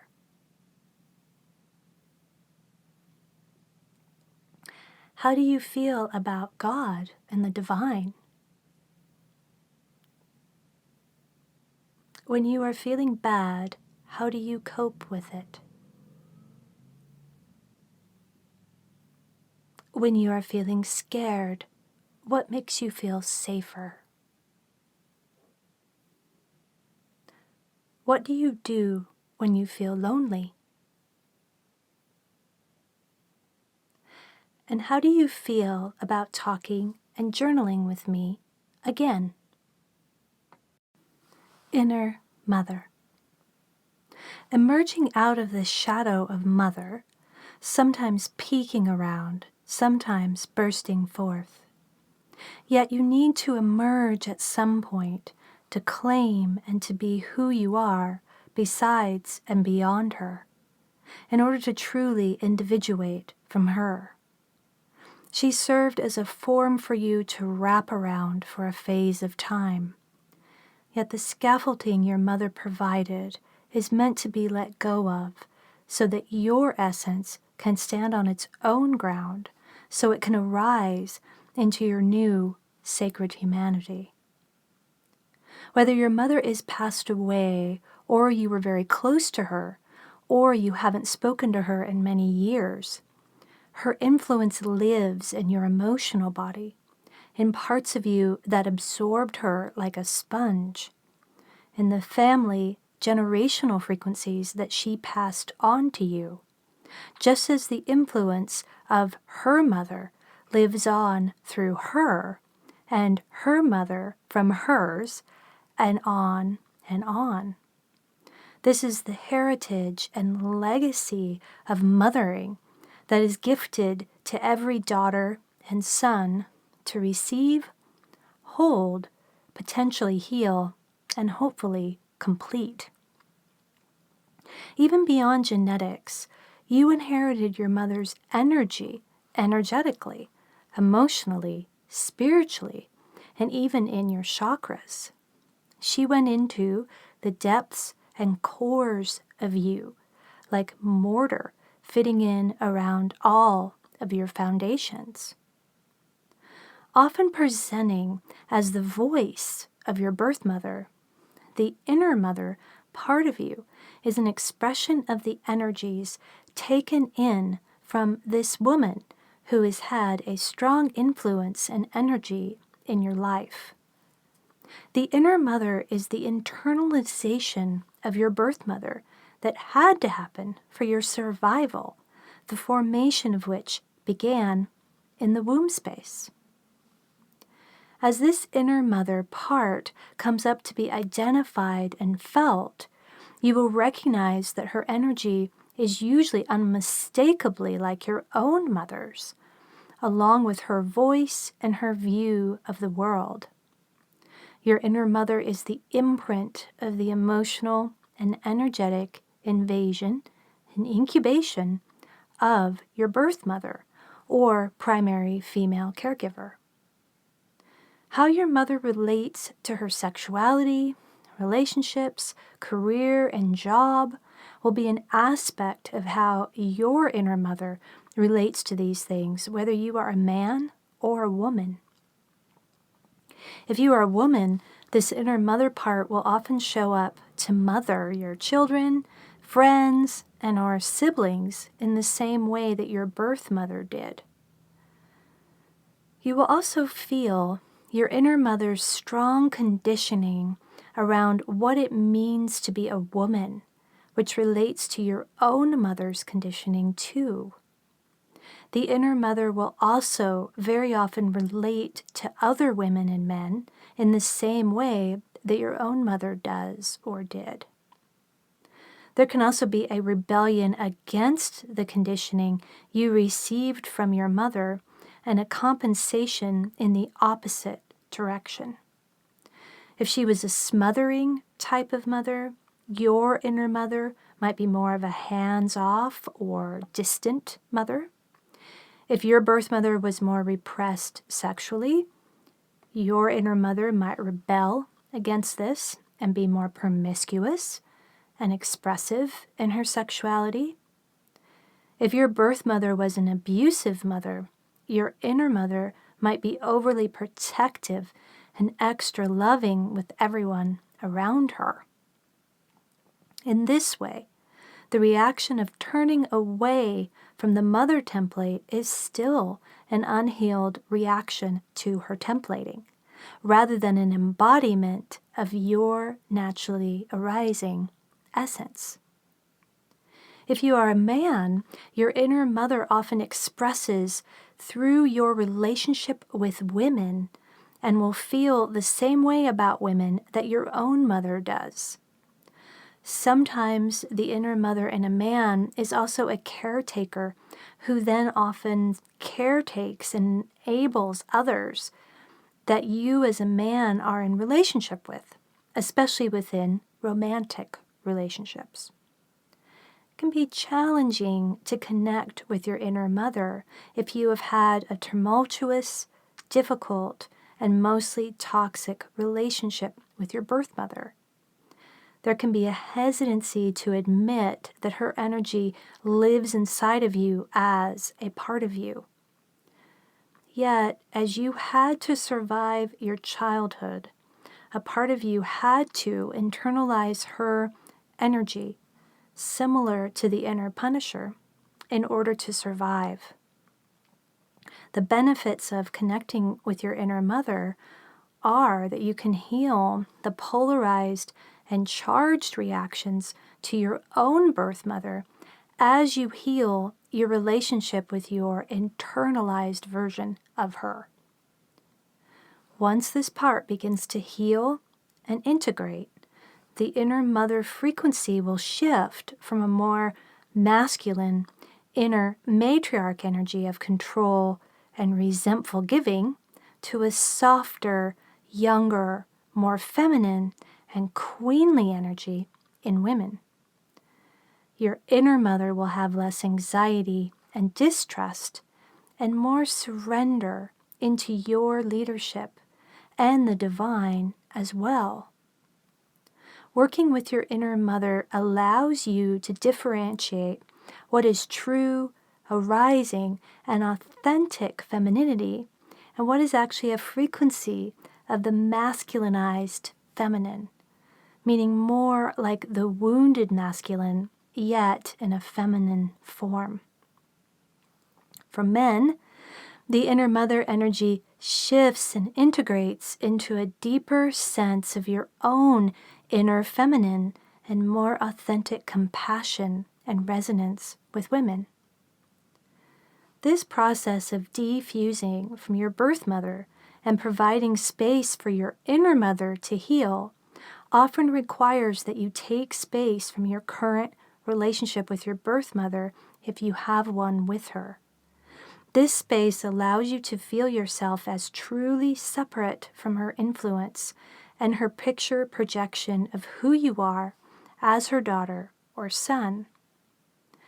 This space invites you to begin advocating for what you want, who you are, and to see what can arise anew between you and your birth mother that is beyond the previous grounds of the relationship. Sometimes the relationship is just too toxic or not nourishing for you to remain in, especially if you are awakening and your birth mother is not. Exploring the relationship dynamics inside of you, from one part of you to another, is a helpful way to move beyond previous patterns of reactivity. The relationship that your inner teenager has with your inner mother is one that is particularly useful to explore, as it is often quite polarized. Your inner teenager may feel quite a lot of angst and unexpressed truth toward your inner mother. The relationship that your inner protector has with your inner mother can be illuminating as well. Sometimes they will join sides to control and manage life circumstances to keep other parts of you safe. Or they will create cycles of anxiety and distrust to keep your inner child fearful and therefore protected. Letting go of your birth mother templating through working with your inner mother allows you to let in your mothering inside, your nurturing and comforting nature, your capacities to mother yourself and to care for yourself, and all the aspects inside that need you. You're then becoming mother to your inner child and your inner teenager, loving them as you would your own children, cherished and beloved to you. To extract yourself from this birth mother template, to start letting it go, is also to begin letting in love with the Divine Mother. So many faces and energies and forms of the Divine Feminine can come to you and then offer surrogate frequencies to you and your inner mother. Being held in the arms of Mother Mary as her daughter, dancing in joy with Magdalene as her sister, feeling the death and rebirth cycles with Kali or Dark Mother, exploring your Egyptian queen with Isis, being in stillness with Kuan Yin as her student, downloading divine wisdoms with Sophia. The Divine Mother can become what you need, what you missed, what you long for. Just ask, open your heart, make space, and she will come. The Divine Mother is always there, waiting to support your inner mother and guide you in the process of remembering who you authentically are as a sacred human in feminine form for women, and for men too, as they come into more balance within. Journaling process to connect with your inner mother. Write a letter to your inner mother from your 4D, 5D voice and energy, asking them for a name you can call them by.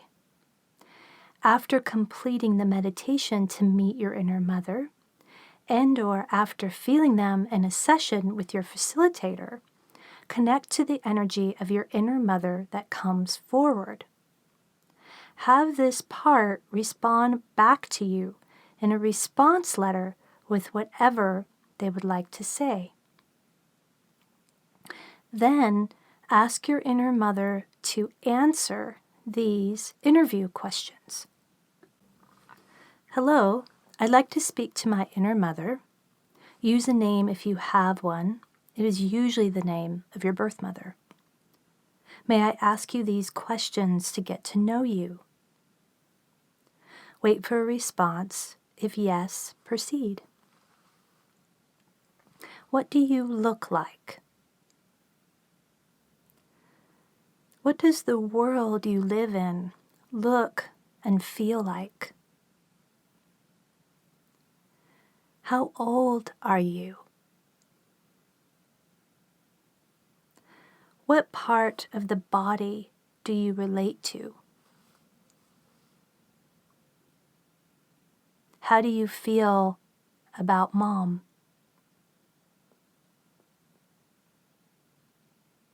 What is good about her? What is bad about her?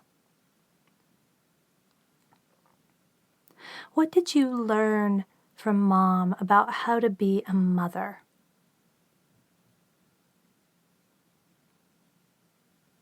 What did you learn from Mom about how to be a wife or partner? What did you learn from Mom about sexuality and desirability?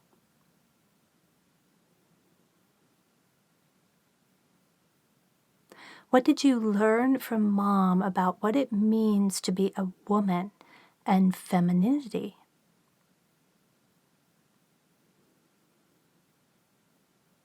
What did you learn from Mom about men? In what ways are you different from Mom as a parent? In what ways are you the same as Mom as a parent?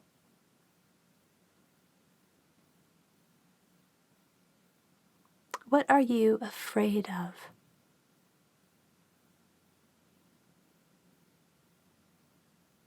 What is your biggest desire? What is your biggest despair over?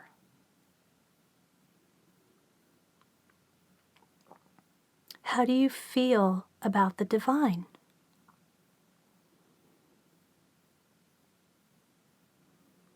How do you feel about dying?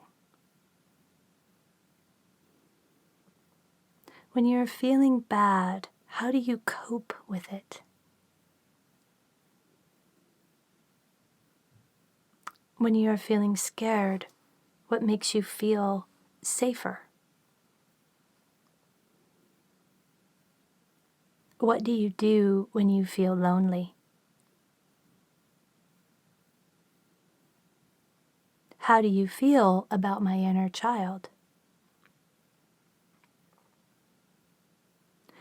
How do you relate with my inner protector?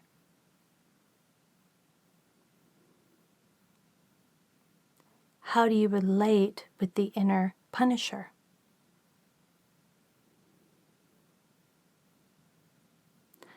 How do you relate with the inner father?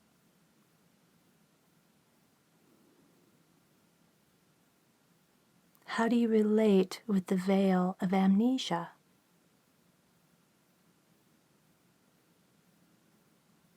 I would like to talk with you again and connect.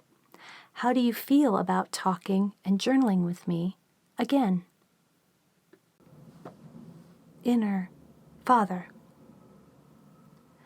Was he a ghost-like presence that barely connected? Was he a supportive energy that helped you through difficult times in your life? Was he a domineering, judgmental, and sometimes abusive frequency in your world? Was he open and caring, easy to read and be around? Was he difficult, tight, controlling, and uncomfortable to spend time with? Whatever you experienced of your birth father is what most likely gets internalized inside of you as a part of you called your inner father. Whatever degree of templating and modeling that you received from your birth father lands inside of your heart space, your chakras, auric field, to be received, emulated, or rejected by your inner father aspect. Similar to the inner mother, your inner father is a creation of the energy experienced while being a daughter or son to your birth father and other significant masculine caregivers. The invasion energies exchanged with your birth mother are different from what you experience with your birth father. There is already naturally a distance between him and you. You haven't gestated and grown inside of his body, so you are separate from him in certain ways that are usually less entangled and enmeshed than with your birth mother. This naturally provides more sense of a separate identity from him, more room to form your own masculine, fatherly energy identity inside of yourself, more space to become who you are beyond his projected picture of you. For men, their relationship with their fathers is a significant indicator of how they are as a father, husband and mate, and friend. How your father treated women, his children, his friends, how he felt about the world and his place in it, how he related to providing for his family, his relationship with his own father. Your inner father is taking this in, assimilating it, and ultimately choosing what to keep and what not to. There's a necessary rebellion for a son toward his father, a pushing away, a time to say even a fuck you to the wounded masculine and patriarchal energies that have been passed down through your father from the masculine family line. If this push away from birth father doesn't happen for a son, there is a spark of masculine force, clarity, and sovereignty that doesn't seem to get initiated and ignited. The son is then left in the shadow of his father without truly shining his own light, growing his own kingdom, discovering what his leadership really is. For women, their relationships with their fathers often sets up how they will relate with men in relationships. Their inner daughter has a relationship with their inner father that can play out in repeated patterns of dysfunction, toxicity, push-pull with their mates in relationships. Or there can be an idolization and possession by their inner father that doesn't allow other men to become intimate with them, where no man can live up to the internalized father projection. Connecting with your inner father allows him to transmute from patriarchal, wounded masculine energies into healthy, sacred masculine energies. As you take often necessary space from relating with your birth father, this allows your inner masculine to claim their sovereignty, discover their own identity, become the king in your inner world and to your inner feminine. Divine Father frequencies such as Yeshua, Christ, Sanada, Buddha, Archangel Metatron, Father Sky, and more provide a new template of sacred masculine to replace the old. The Divine Father offers his soothing and consistent support through the rays of the great cosmic sun and our sun. Sacred masculine activations come through the sun to provide next-level masculine codes that allow for energies of healthy penetration, initiative, healthy boundary setting, and clear vision connected to service of love for yourself and toward others. Journaling process to connect with your inner father. Write a letter to your inner father from your 4D, 5D voice and energy, asking them for a name you can call them by. After feeling them in a session with your facilitator, or through the guided meditation, connect to the energy of your inner father that comes forward. Have this part respond back to you in a response letter with whatever they would like to say. Then ask your inner father to answer these interview questions. Hello, I'd like to speak to my inner father. Use a name if you have one, usually the name of your birth father. May I ask you these questions to get to know you? Wait for a response. If yes, proceed. What do you look like? What does the world you live in look and feel like? How old are you?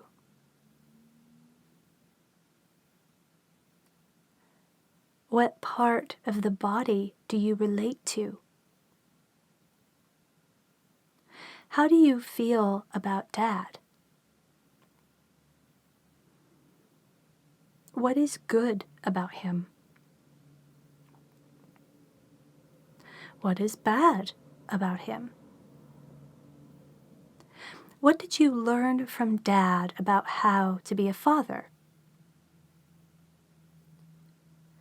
What did you learn from Dad about how to be a husband or partner?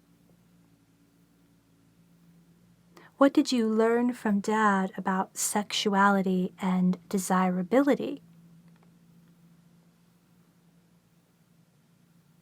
What did you learn from Dad about what it means to be a man and masculinity? What did you learn from Dad about women? In what ways are you different from Dad as a parent?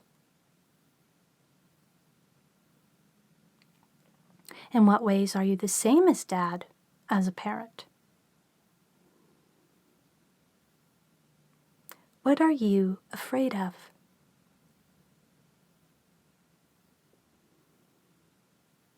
What is your biggest desire?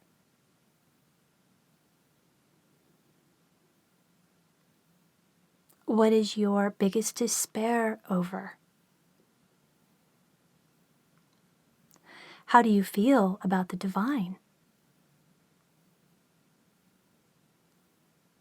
How do you feel about dying?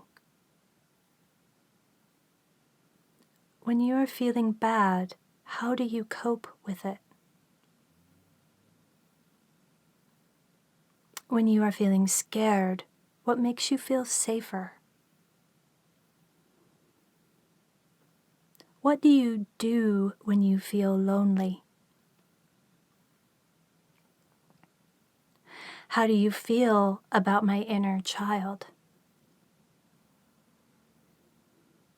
How do you relate with the inner protector?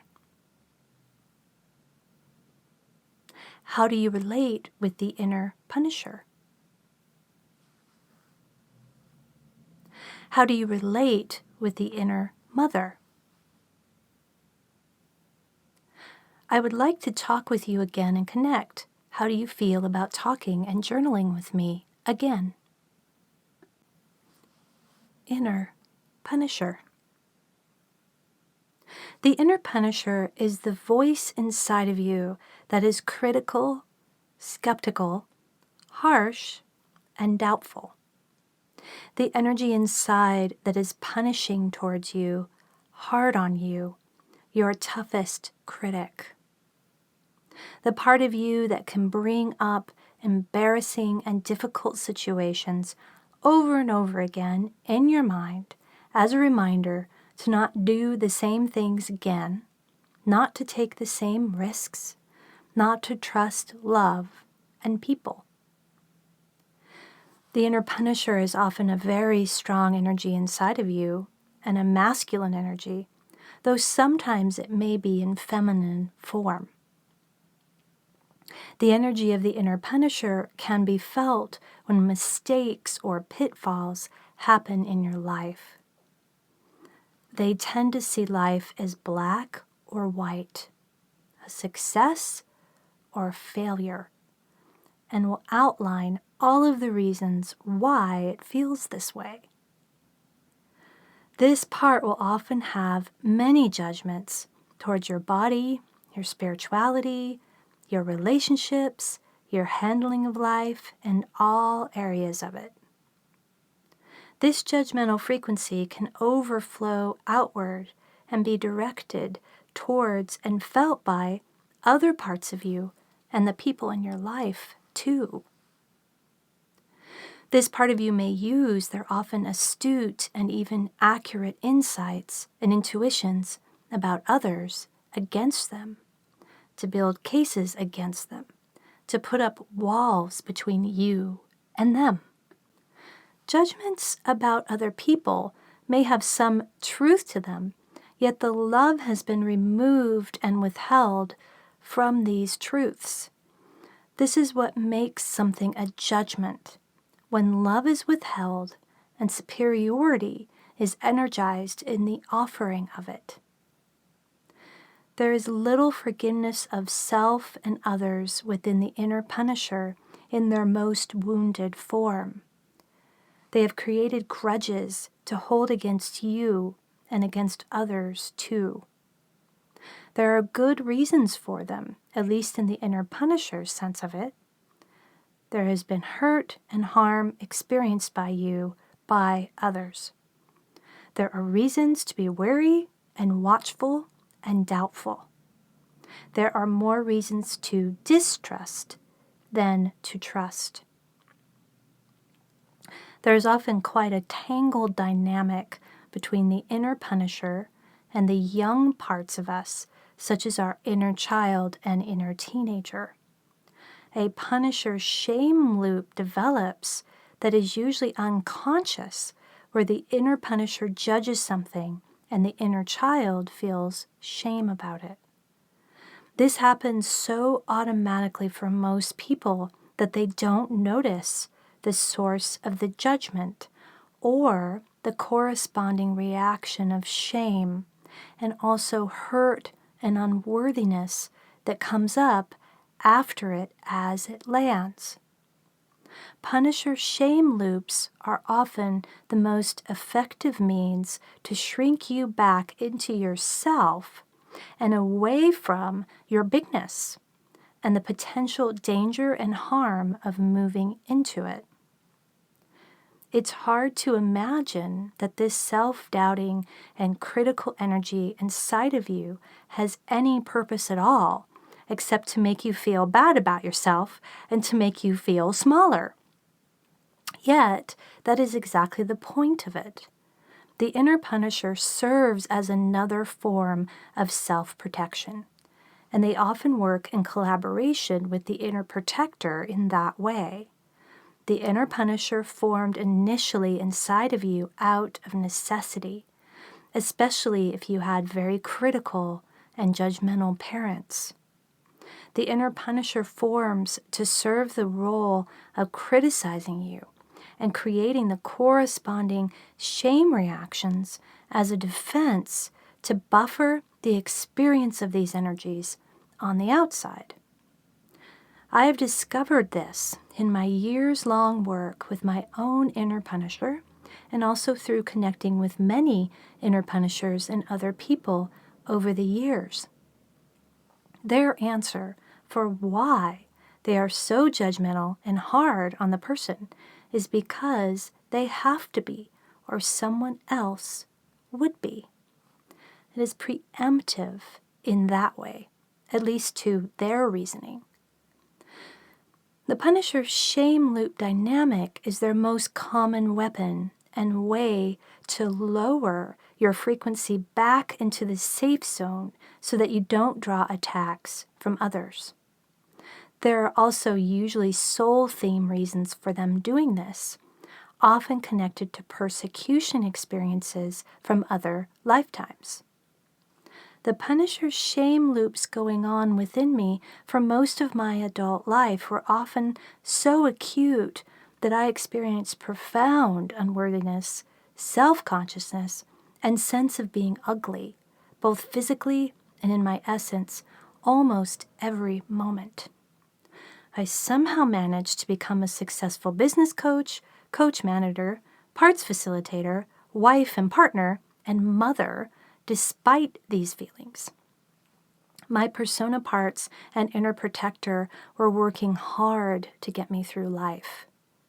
Yet I also smoked cigarettes regularly for years, ate poorly, had acute stress and anxiety when I wasn't feeling depressed, dealing with serious insomnia, along with difficulties and toxicities in all of my relationships. The process of working with my inner punisher starting in 2006 was one of profound self-discovery and revelation. I knew that both of my parents were judgmental and critical of me in overt, cutting, and harmful ways. I also knew that I could be hard on myself. Yet it wasn't until I connected with the energy of my inner punisher that I could feel the depth of self-hatred and self-judgment that was within me. It was hard to get to know my various inner punishers, yet I pursued them because I started to get how important the healing of this part of me was to my overall happiness, experience of self-love, and confidence to express myself.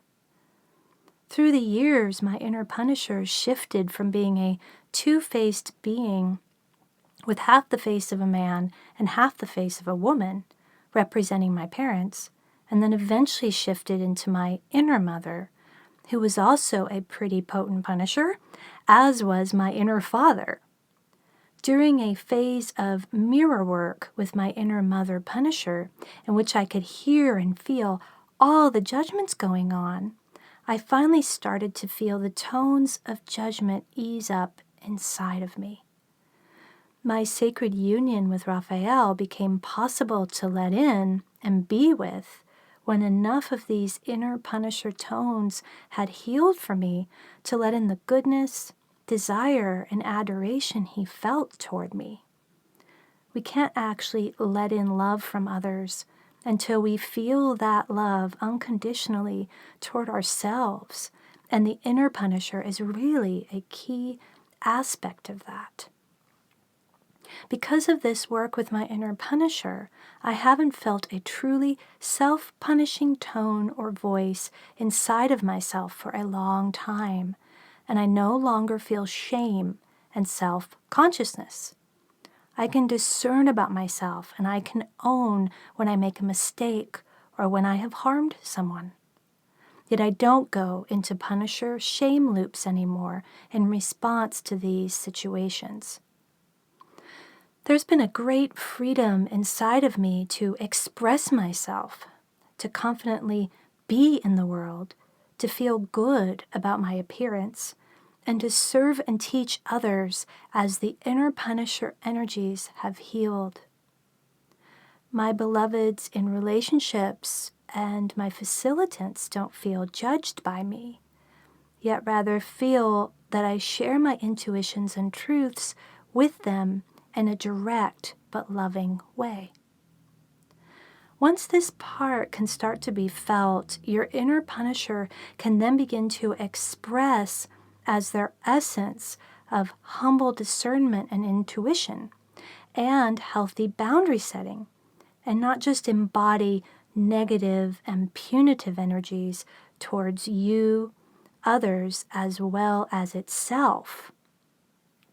They become a valuable member of your inner team who is no longer working to put you down, yet rather to help you move into your higher timeline life. Judgmental energies are polarizing and keep us anchored to 3D reality, which in turn fuels more of the same judgmental energy. We need to be able to discern things, however, and to set boundaries and make choices based on those discernments. The healing inner punisher eventually transmutes all the punishing frequencies into this discerning energy instead, and we are enlivened and nourished as a result. journaling process to connect with your inner Punisher. Write a letter to your inner Punisher from your 4D, 5D voice and energy, asking them for a name you can call them by. After completing the meditation to meet your inner Punisher, and/or after feeling them in a session with your facilitator, connect to the energy of your inner Punisher that comes forward. Have this part respond back to you in a response letter with whatever they would like to say. Then ask your inner Punisher to answer these interview questions.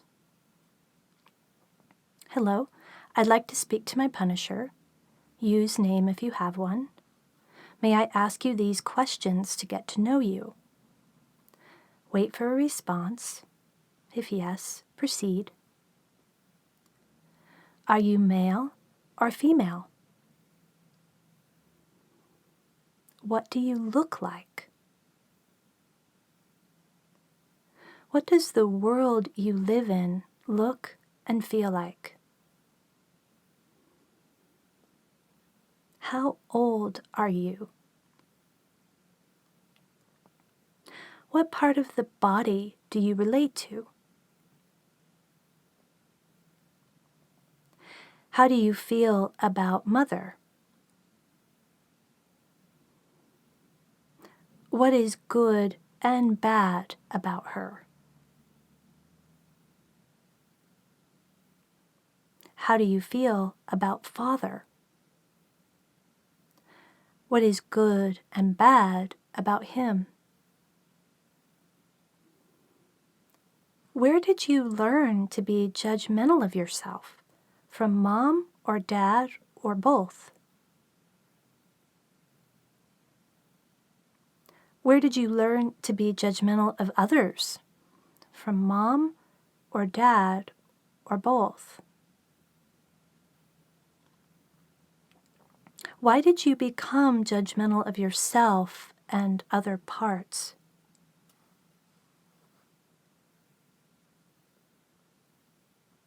How do you feel about the relationship between mom and dad? How do you feel about my current or most recent romantic partner or any others from the past that stand out to you? What are you afraid of? What is your biggest desire? What is your biggest despair over? How do you feel about God or the divine? How do you feel about Divine Mother? How do you feel about religion? How do you feel about dying? When you are feeling bad, how do you cope with it? When you are feeling scared, what makes you feel safer? What do you do when you feel lonely? How do you react when you sense that others are judging you?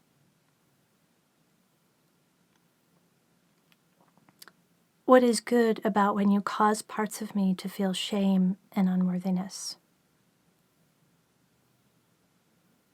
How do you feel about my inner child?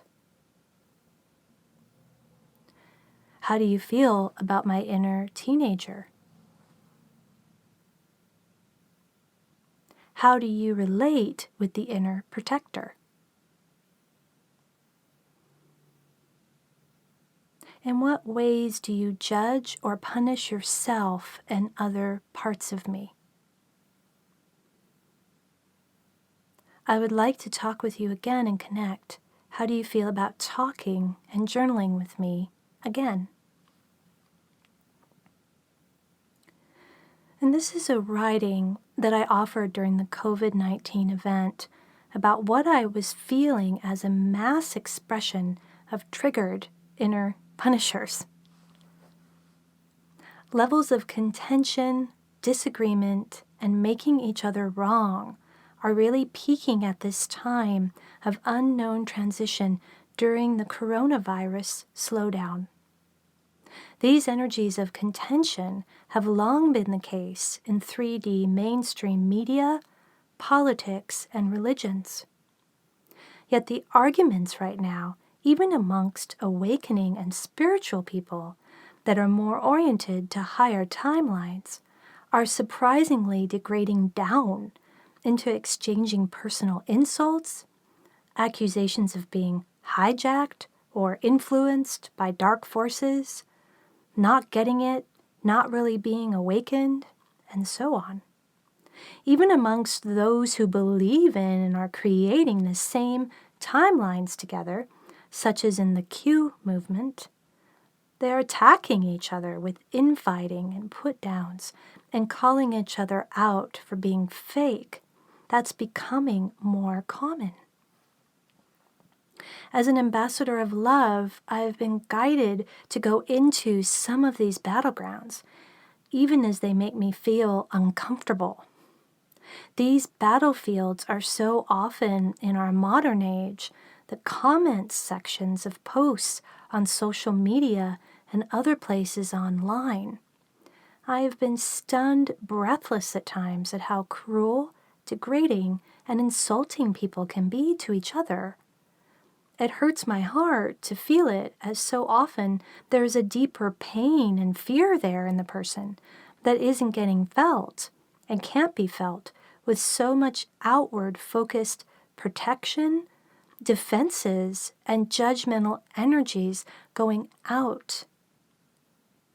I was feeling this too as a peak time for triggering the collective inner punisher frequencies and the inner punisher within each of us. The inner punisher is often stuck in the polarized energies of judgment without love, which is often an internalized protection created to fend off and acclimate to very judgmental energies coming toward them in the 3D experience, especially if it came from parents and birth family. The inner punisher is essentially a part that forms as a survival strategy and defense protection in 3D. Empath, sensitives, starseeds tend to have inner punishers that focus the judgment inward in extreme self-criticism, self-doubt, and low self-worth, rather than focusing it outward on others. The inner punisher's energy actually shifts to compassionate discernment as they are connected to in a conscious way through the soulful heart process.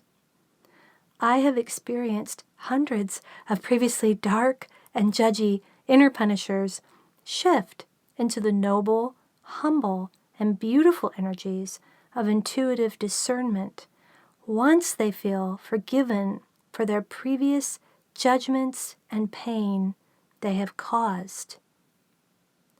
Once this part of you is seen and loved with a compassionate heart by you, they can shift into being a vital member of your inner team.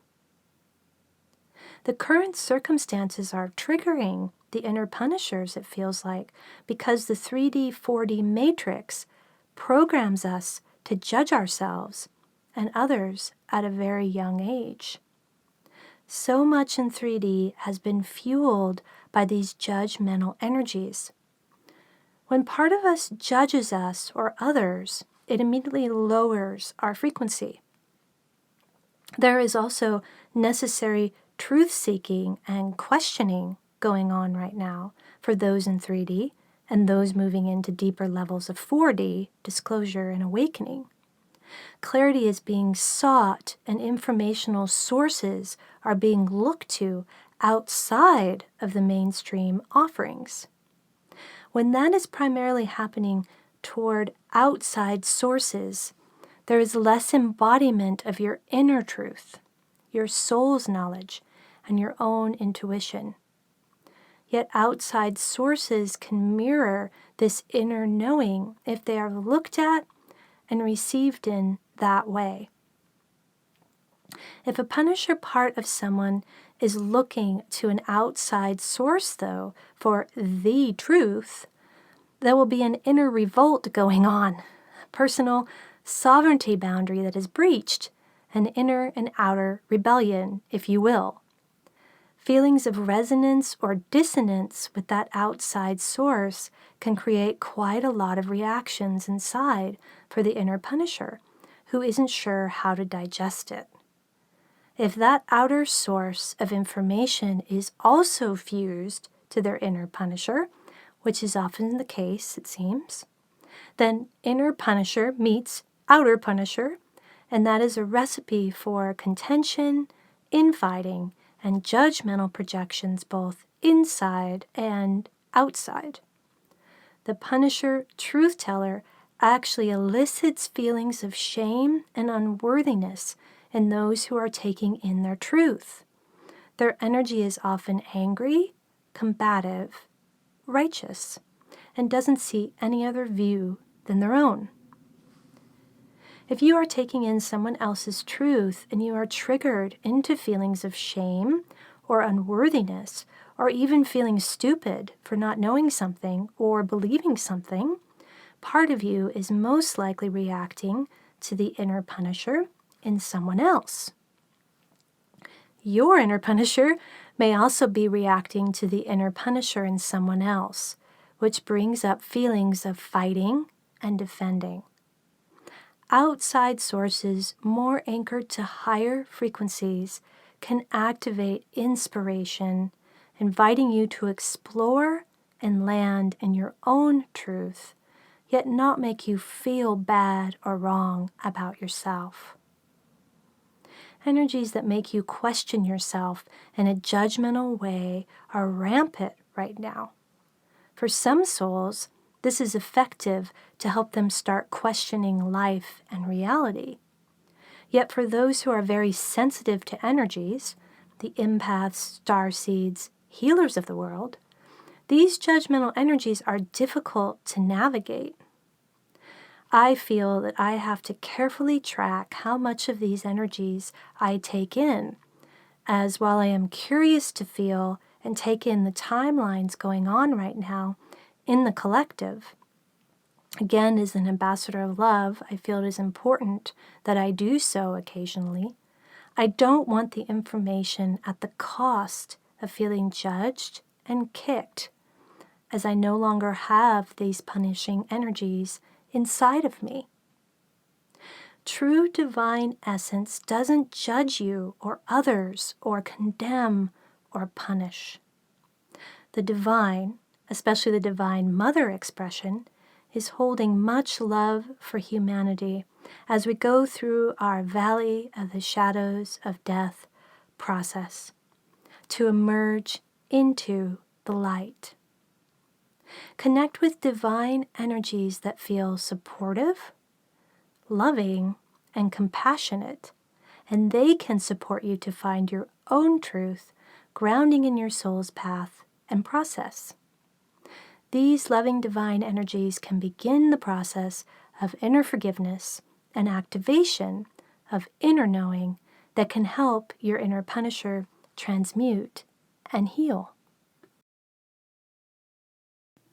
3D lifetime Metasoul aspects.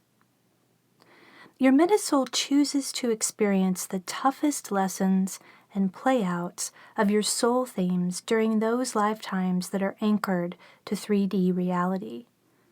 3D timelines provide the deepest densities and polarities for which to learn the most about yourself and your soul. They are not prison timelines in which you are trapped, as so many people come to believe.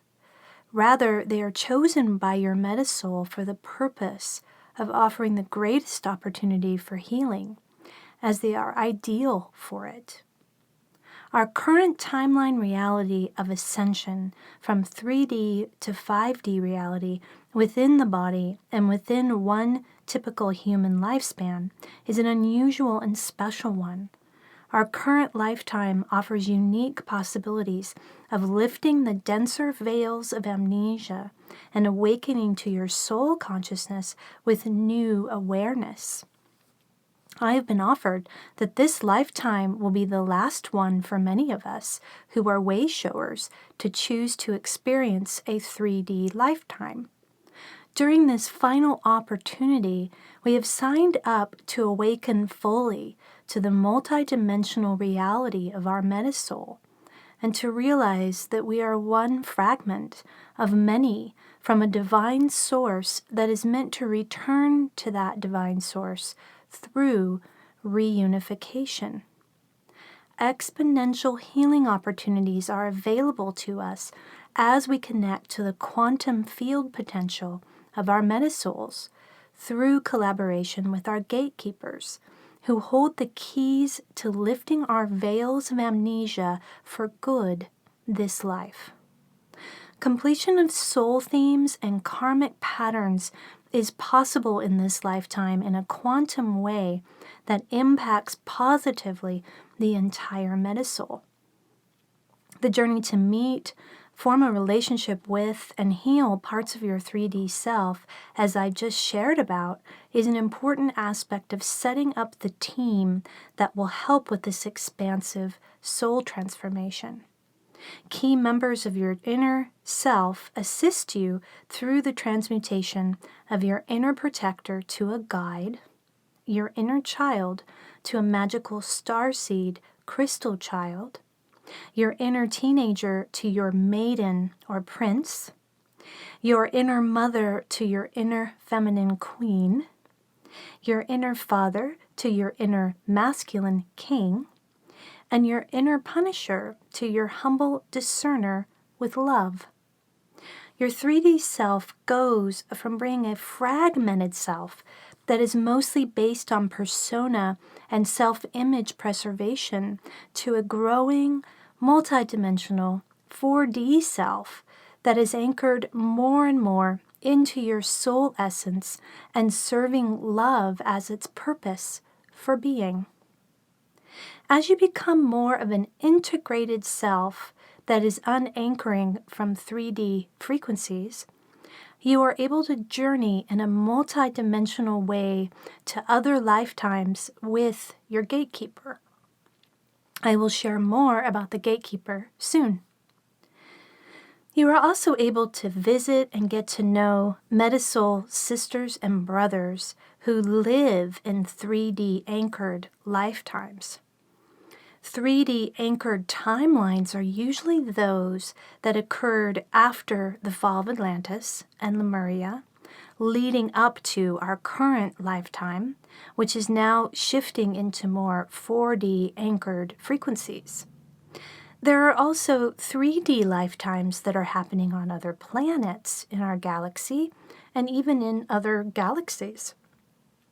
There are planets such as Orion and those in the Pleiades that went through a fall into 3D consciousness and then an ascension process out of that.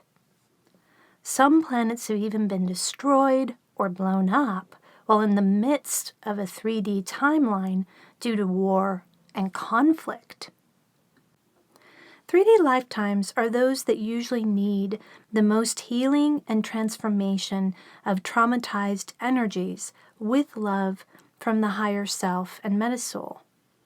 3D lifetimes often end in violence of some kind or in significant disease. Being killed, committing suicide, or murdering someone are the densest energies that our Metasoul holds on to within its quantum field. These killing energies, in whatever ways they express, draw our attention to them as their wounded frequency brings down the rest of our Metasoul vibration. 3D lifetimes that are common ones to come forward for us to heal are ancient Greece, ancient Rome, ancient Egypt, the Middle Ages, during various revolutionary, civil, and world wars, and during the Christian persecutions.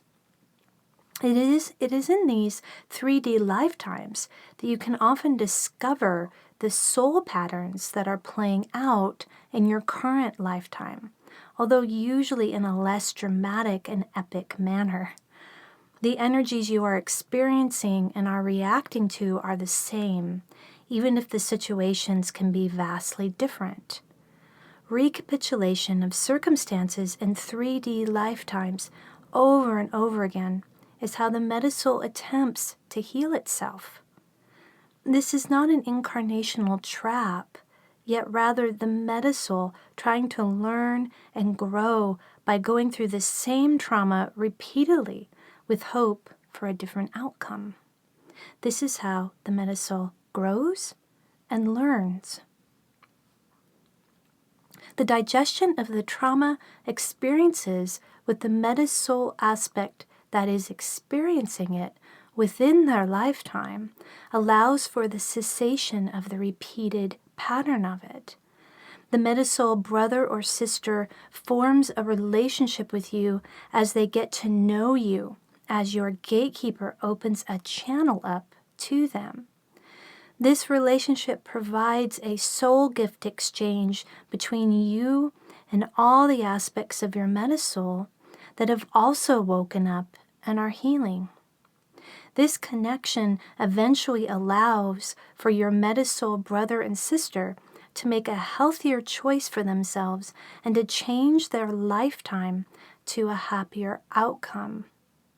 Or they may choose to leave and ascend in their lifetime and join the rest of your awakening Metasoul brothers and sisters in the Metasoul dimension, which is higher than 3D, and initially it seems to be a place to anchor into lower 4D, yet eventually higher. Metasoul aspects that are anchored to 3D lifetimes usually have distinct parts of themselves to process and digest with you. They have a fractured and fragmented personality structure, just as your 3D self does. You become a facilitator to the parts of your Metasoul aspects as they are needed. The inner protector and the inner punisher are often important parts to meet and connect with in your Metasoul aspects, as they can be strongly fused to the karmic patterns that are playing out in the soul. As more of your Metasoul aspects who were previously anchored to 3D timelines become awakened and choose to move into a higher frequency, you are positively impacted by that as well in your current lifetime. Some of the mysterious reactions you may experience to life situations becomes more understandable as you discover and understand the soul context around it. You are able to connect with your Metasoul sister or brother when you feel a certain reaction come up or see a situation repeating itself. You are able to relate your current experience to the soul theme and the 3D-based Metasoul aspect that is experiencing it.